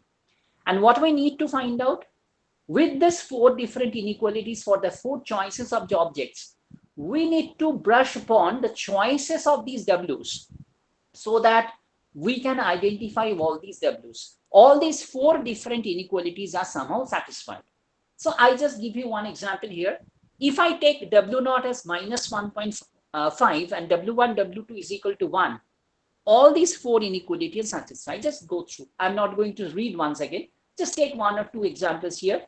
I have taken W0 as -1.5 and W1, W2 as 1 and 1. So you can see all the 4 inequalities are satisfied. So I can go with this example. I'm telling you the problem, but let me just go with this example. So we can have, this is the x at the last level. You can see W0 plus W1 x1 plus W2 x2. So this is my x, and the W0 is -1.5, W1 is 1, and W2 is 1. Let me suppose that there is some new feature, new object is generated or given with the feature 1 value as 0 and the feature 2 value as +1. I repeat, feature 1 value for the new object is given to be 0 and feature 2 value is +1. So x1 is 0 and x2 is +1. So you put it x1 0 and x2 +1 at the value of x, you know, W0 plus W1 x1 plus W2 x2. So you know W's, you know the x1, x2 now 0 and 1. You put the results and you are getting the answer -0.5. So it's less than 0. It's a negative value. What does it mean? It means it is giving you the idea the negative value tends to be in the class C1. So it falls here as per my assumption in class C1. But where is the difficulty? Difficulty is very critical because I have taken only 4 different objects, only 4. And that can create a huge amount of problem because you are not assured about the fact that I cannot have any other choices of W's because I should have. Let me give you one certain example again. I come to the example once again for the John, Rachel, Hannah, Tom, and Nelly. This was the example what we have taken for the k nearest neighbor.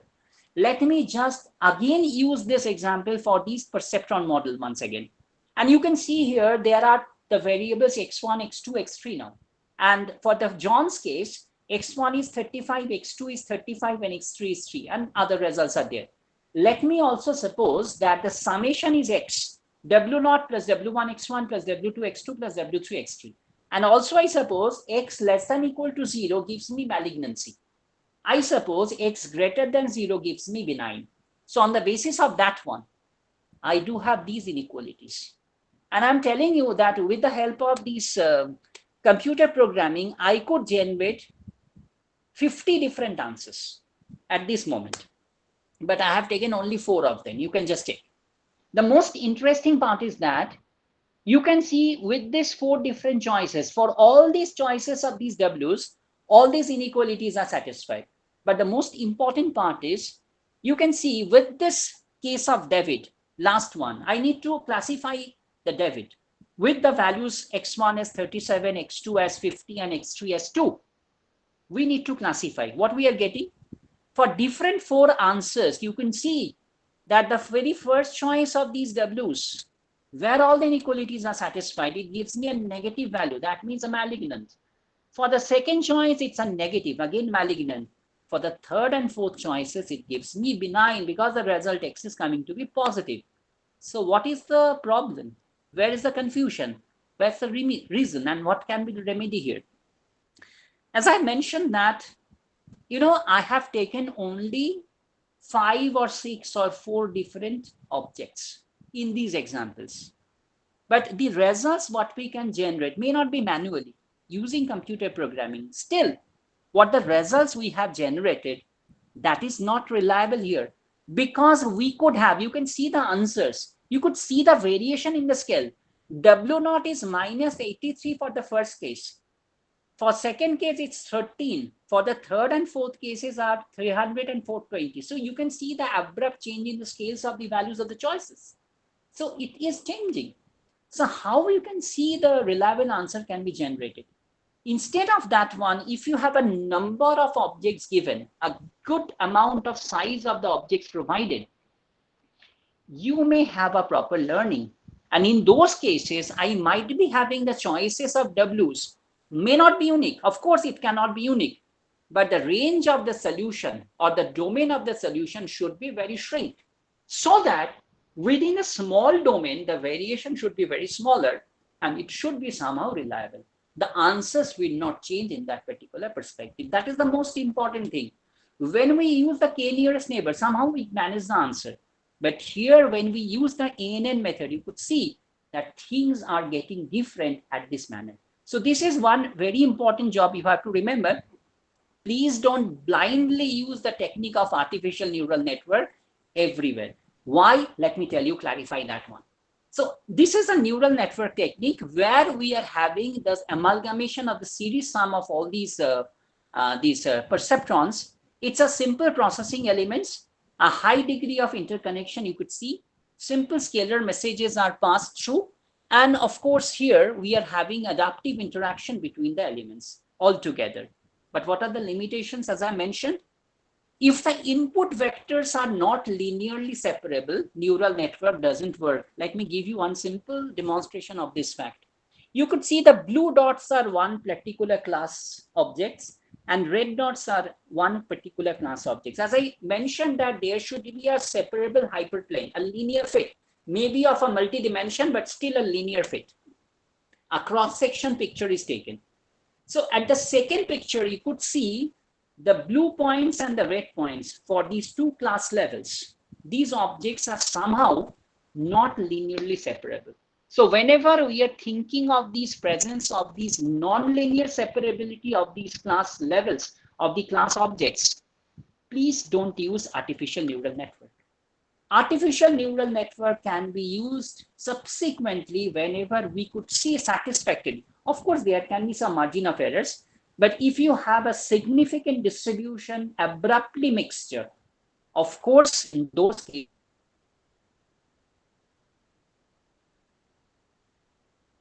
too much.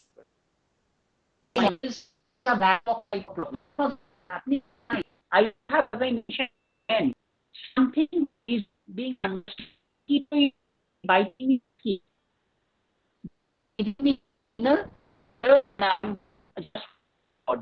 So how exactly works even for a brain? Still, we try to imitate, not with the mathematical process, no, not with the natural biological process. Mathematically, we try to imitate. This is my input, this is my execution, that is output. So let me have a mathematics between them. Still, there is some mystery, and that is why we are not getting the answers properly. And that's the third red line. You can see with the examples I have already shown. To have a good and reliable result, it requires much more data compared to other traditional algorithms. Please remember that one. Please feel this is not a fancy algorithm. Everywhere I have to use deep learning because it sounds good. Please don't use it properly. Use it in a proper sense. First, find out whether they are linearly separable or not. Secondly, find out how many data you have, how many objects you have actually gathered. On the basis of everything, try to use the artificial neural network. Otherwise, it will not give you some answer. Yes, of course, you can just input some rubbish to the computer. It will, of course, generate some other rubbish output to you. So output should be generated, but whether that output is proper or somehow reliable, or you can reflect it in the real life, that is the question. So the question is not clear in these cases.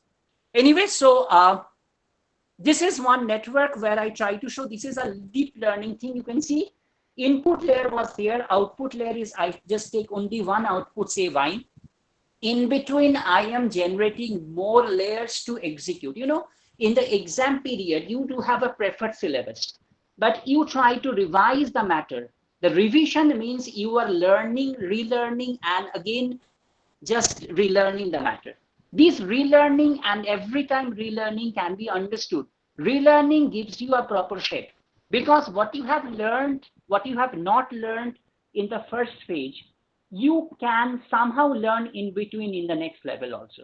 So hidden layers are trying to execute in a proper sense what you have missed in the first level, that can be somehow understood at the second level. So the more number of layers you create, it try to enhance the learning range. But of course, there is a complexity in the calculation. If you have a huge number of layers in between, the computer may not work properly. It requires to get the answer in an optimized time period. That will be the viable thing. That's why we have to control the number of hidden layers in between. So that's the most important. I think I have mentioned about the difference between shallow learning and deep learning. And these are certain new developments, RNNs, which is called the recurrent neural networks, a recurrent series of that one. Convolutional neural network, CNN, it actually tries to filter and detect the corresponding problems and the malfunctions and the repetitions or any other damages in the images in most of the cases. In generative adversarial network, GAN, you know, this idea of this minimax game results, where actually you can have a explicit supervision of the corresponding realistic data. And last one is the large language models. You know, in case of, suppose you are using Gemini AI, this is not a GPT, you know, generative pre-trained transformers. The full form is for the GPT. ChatGPT is a generative pre-trained transformer, which actually uses the concept of this deep learning. But generative, this particular thing for this Gemini AI, this is not a GPT. This is only a large language models. So there is a basic distinction between large language models and GPTs. GPTs always follow the argument, basic argument of large language models, but all these large language models may not be advanced to the idea of the GPTs. Okay. So I'm not going to detail. This is one certain objective or the advancement of these artificial neural network. This is the example of the demonstration what we have cited for the case of the classification in case of ANN. But apart from this classification job, it can also undergo with the estimation job also. Here I will not go with, instead of taking the function which is determining which class it will go finally, I take the summation of y.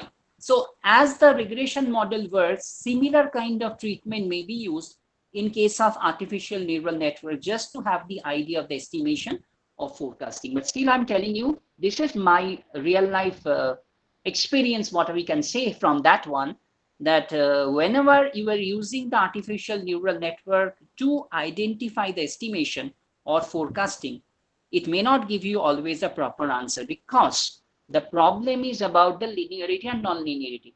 Because there are certain cases where you can see a non-linearity is present, very, very much present. You know, whenever I'm walking through the earth is a spherical, almost spherical shape. But when I walk or when I move with the car or any vehicle, we cannot understand, because it's a small segment I am taking into account. And similar treatment we can here also, because if I have a large scale of non-linearity, you can slice the matter into some small segments, which can be approximated as linear treatment. And then at every particular slices, you can separately use this case of neural network technique, then actually take the sum of all the things. That can be done, but not always, because there can be some very fine level of non-linear, very small interactions you could find out in a non-linearity. Then this particular method will fail.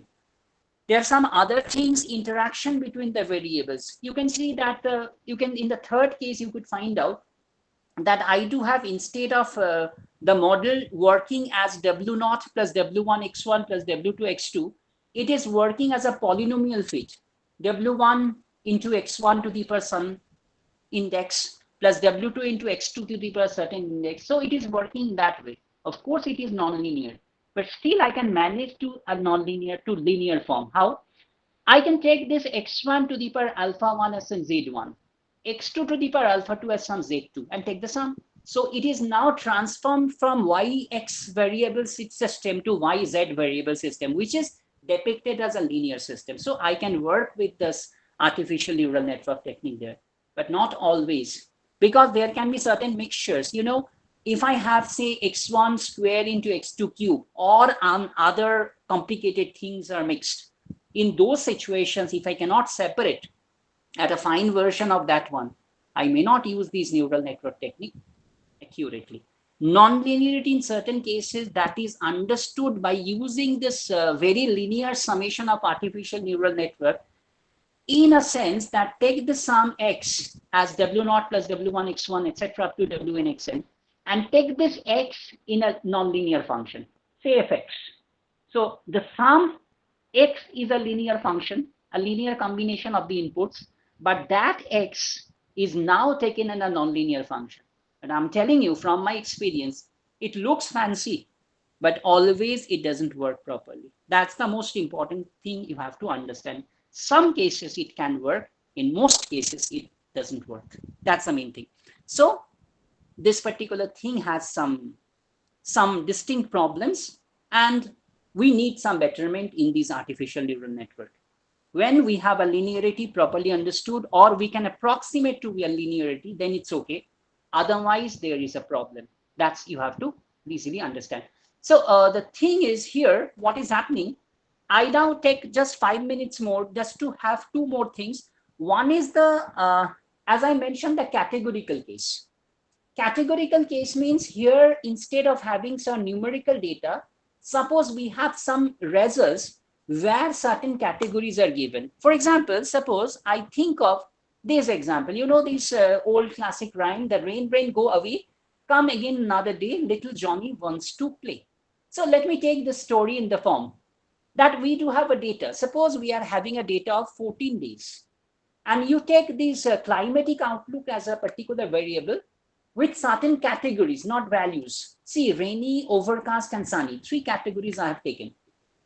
And the classes are a binary classification problem, no and yes. So Johnny plays on that day means no, yes, or Johnny doesn't play means no, like this. So on the basis of that one, here we cannot understand this issue from the very perspective of the other things what we have actually applied. So I need here some example, which is called the, you know, the Bayes theorem. You know, Bayes theorem is a very classical version of these, you know, conditional probability, where what we do, suppose we are having these C's, C1, Cn, these are the corresponding classes, these joint classes. That means if some object is in class C1, it will not be any other class. Every object is classified into one unique class. That means the disjoint classes are taken. And also there are certain predictors or the attributes given by X. So you know this formula, and we are using that formula of the Bayes theorem. Okay. So on that particular version of this Bayes theorem, only one thing, why this is named as Naive-Bayes algorithm, because Naive means here it is fundamentally independent. All the particular attributes I am talking about with the categories, they are independent of each other. Then only we can use the corresponding idea of the Naive-Bayes approach. Anyway, so this is one example what we have actually taken. And here you can see what we have done. I'm not going to detail the problem. We can just easily just go through. This is using the concept of the classical Bayes theorem approach. We just try to understand that climatic outlook having the three different categories, sunny, overcast, and rainy, and also the classes as yes and no.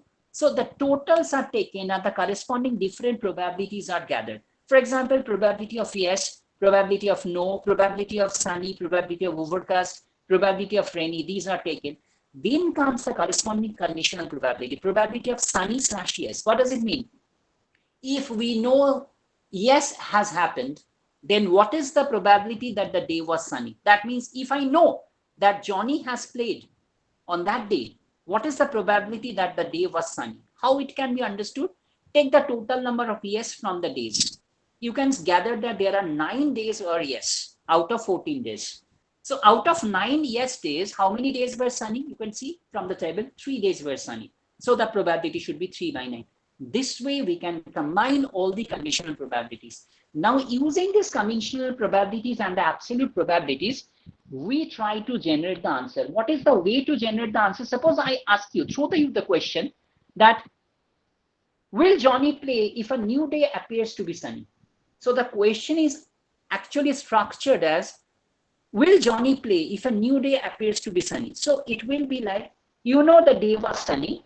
So will Johnny play? So probability of yes slash sunny. Probability of yes slash sunny will be understood this way. Probability of yes slash sunny should be probability of sunny slash yes multiplied by probability of yes by probability of sunny. I think all you can understand from this very concept of the classical Bayes theorem. So I have used that one. Now altogether you will get the no part also. So I will also find out probability of no slash sunny by the same manner. Now I will comparatively study which probability is higher, whether probability of yes slash sunny or probability of no slash sunny. If yes is greater than no, it means the answer is yes. If yes is less than no with the probability, the answer is no. This way we can classify. So by the similar manner, we can make the dimension higher. You are using a similar Bayes theorem with this multi-dimensional case, and I am using these problems. You can see here we have taken climatic outlook and temperature, two different things, and with the categories as rainy, overcast, sunny for climatic outlook, and for temperature hot, mild, and cool. Three categories I have taken, and I have used the problem with the enhanced manner. Similarly, I have enhanced the problem once again with taking three different categories. You can see climatic outlook, temperature, as well as humidity. I have included one more. Humidity is having the categories like high, low, and normal. So the same thing, same stories are there. You can throw different questions, but the structure is like this. Again, I can have a mixture. For example, take me this example here. Here you can see a problem of different persons having different marital status, like single or married or divorced. You have the taxable income, the tax refund amount, whether the person is eligible for tax refund or not. A means yes, the person is eligible for the tax refund. Nay means he or she is not having that eligibility. And evading tax return, you know, escaping the tax return, yes or no. These particular two classifications are there. So we have engaged the problem using this naive-Bayes approach. Only the problem is there. You can find out that single marital status is categorical data. Tax refund is again a categorical feature, but in between taxable income is a numerical feature. So we have a mixture of this one. We can mixture of one. Still, we can use this problem as a particular example of what is called this method of Bayes approach. But remember, whenever you are using the numerical data, that should be guided by some probabilistic distribution. Whenever you are using the particular numerical attribute, either it should follow a Poisson distribution in discrete case or a normal distribution in a continuous case, whatever it might be. But it should be strictly guided by a proper distribution. So we have get that one. You can see that one. I'm not going to depict that one because it's very simple. Just the main thing I have stated. Let me take one more example here. This is one example of a monthly salary, age, and the sex, male or female. This is taken, and whether the person is trying to buy a SUV or not. Yes and no. These two classes are taken. So this is again a question. You can see the age in years is a number, monthly salary is a number, but male female is a categorical case. There is again a mixture, but still we are using the method of these Bayes approach here. This is one problem we have taken for the medical case. You can see that I have taken 10 different patients with certain ages, and blood pressure is there, high, normal, low. These are the categories for the blood pressure. For cholesterol, high, normal. These are the categories. For smoker, yes or no, these are the categories. And disease, whether the person is having that disease, yes or no. This is a two classifier problem. So we have this particular problem, and we have demonstrated that problem using again the method. As you can see here, there is a mixture. One particular case is like it's a numerical attribute, other cases are non-numerical, which is a categorical. we have identified all the probabilities at step X. And this, all these classical cases I have taken, you have seen the classical probabilities, absolute probabilities are taken, and the conditional probabilities are also taken. For example, probability that smoker is yes, that means the person is a smoker. Under the hypothesis that no, that means the person is not having the disease. It gives me the idea as 1 by 5, because out of 5 cases, only one particular case you can find out the person is having the smoker. It's just glued to the table. See, there are no cases. You can see no, no, no. These are the 5 cases at the last column. Out of the 5 no cases, you just take the case of smoker. You can check that for the case of the P5. Though the disease says no, but the smoker part is yes. So that's why it is out of 5 cases, the answer is 1 by 5. So easily you can identify these different probabilities. And on the basis of that one, we can see that there arises the answer that you can see the probability of having this no, yes, slash age is 52, blood pressure high, cholesterol high, and smoker yes. That was the question said. You can see the probability is coming to be like this. I have taken a part divided by k because you need to identify at the denominator these results. Probability of these, k is probability of age is equal to 52 multiplied by probability of blood pressure is equal to high, etc., etc. But I have not determined the denominator because that remains same for all these two. Probability of no slash the same, we got this to be 0. So of course, yes part is actually measured. So that's why the person will have the disease. This is the answer what we have. So I will end this particular case with the saying of a random forest algorithm. This is a new advancement, though it's not so new, but still it's a newer one. It says about the ensemble learning, why it's supposed to be random forest. So thing is, you can use any technique like ANN or k nearest neighbor or the naive-based approach, any technique you just fix. Now here what we do, that suppose we have a multi-dimension problem, a big dimension of the features are taken with a huge data set. So you can take some fragments, some samples. In certain samples, you take, say out of 100 features, you are taking 60 features, randomly selected. In one sample, you are taking 65 randomly selected features. So there are different groups you create with some of the samples taken from the database and with some of the features you have taken from all the features, and get the answer separately for each of the groups. Now ensemble all the answers and get together the final voting.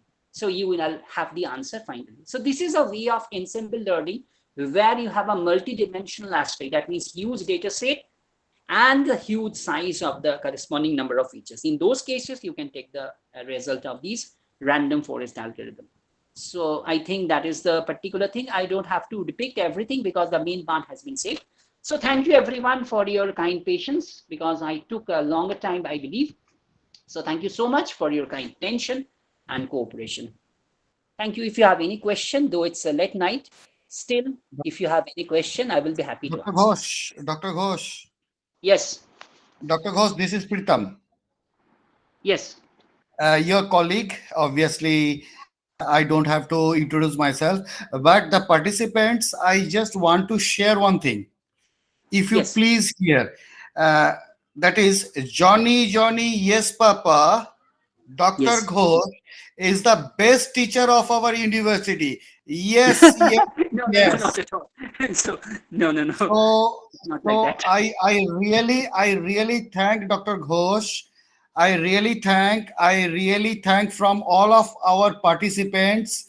And obviously, I will give participants our time to ask you question. But the thing is, Johnny, yes, Papa. Dr. Ghosh is the best teacher of our institution. Yes, yes, yes.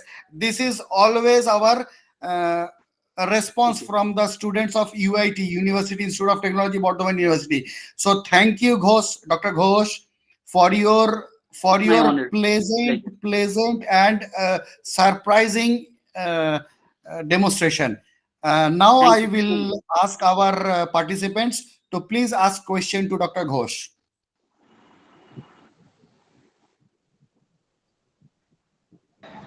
One thing I'm telling you that Hello. Hello, sir. so many examples. I just have the main lines I have stated. Please go through the slides. I will just provide after this. Please go through. If you have any difficulty in between, you may text me, of course. Yes, please. Someone is asking me questions. Yes, Sir, please.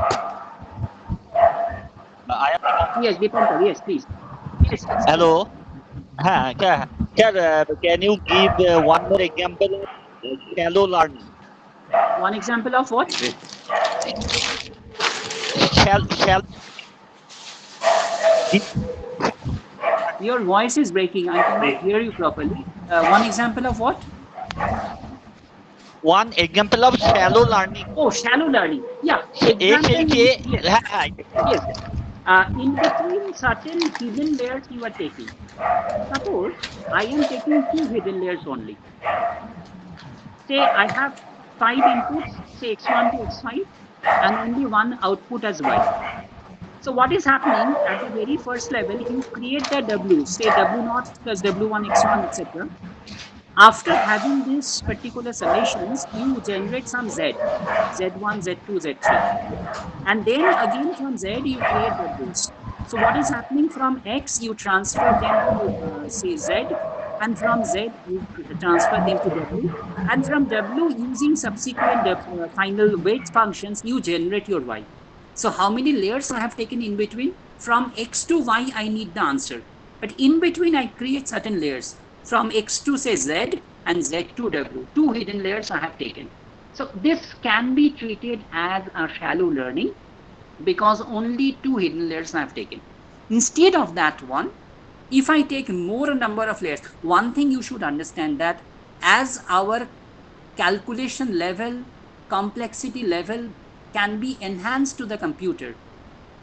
Once upon a time, which was supposed to be deep, that can be thought as shallow now.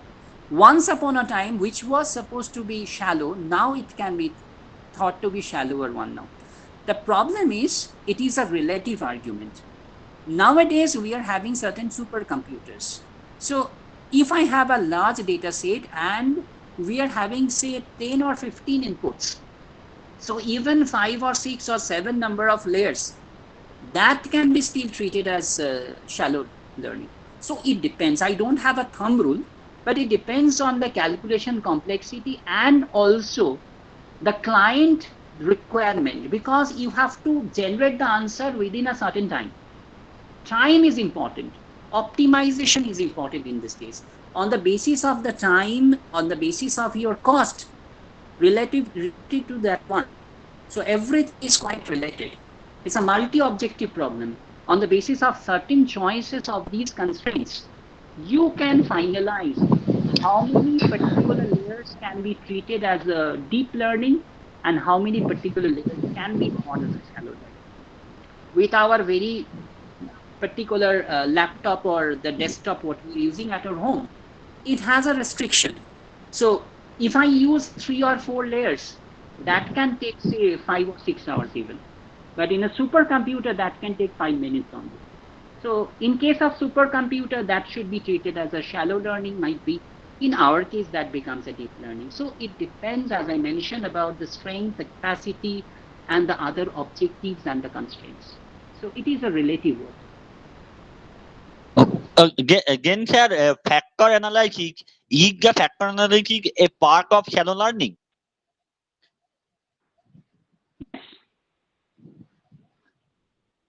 Hello. But not in a strict sense. It can change even also. Yeah. Not in a strict sense. Okay. Because answer is again telling you it's a relative one. But in most of the cases, it might be like this. Oh, thank you, sir. Thank you so much.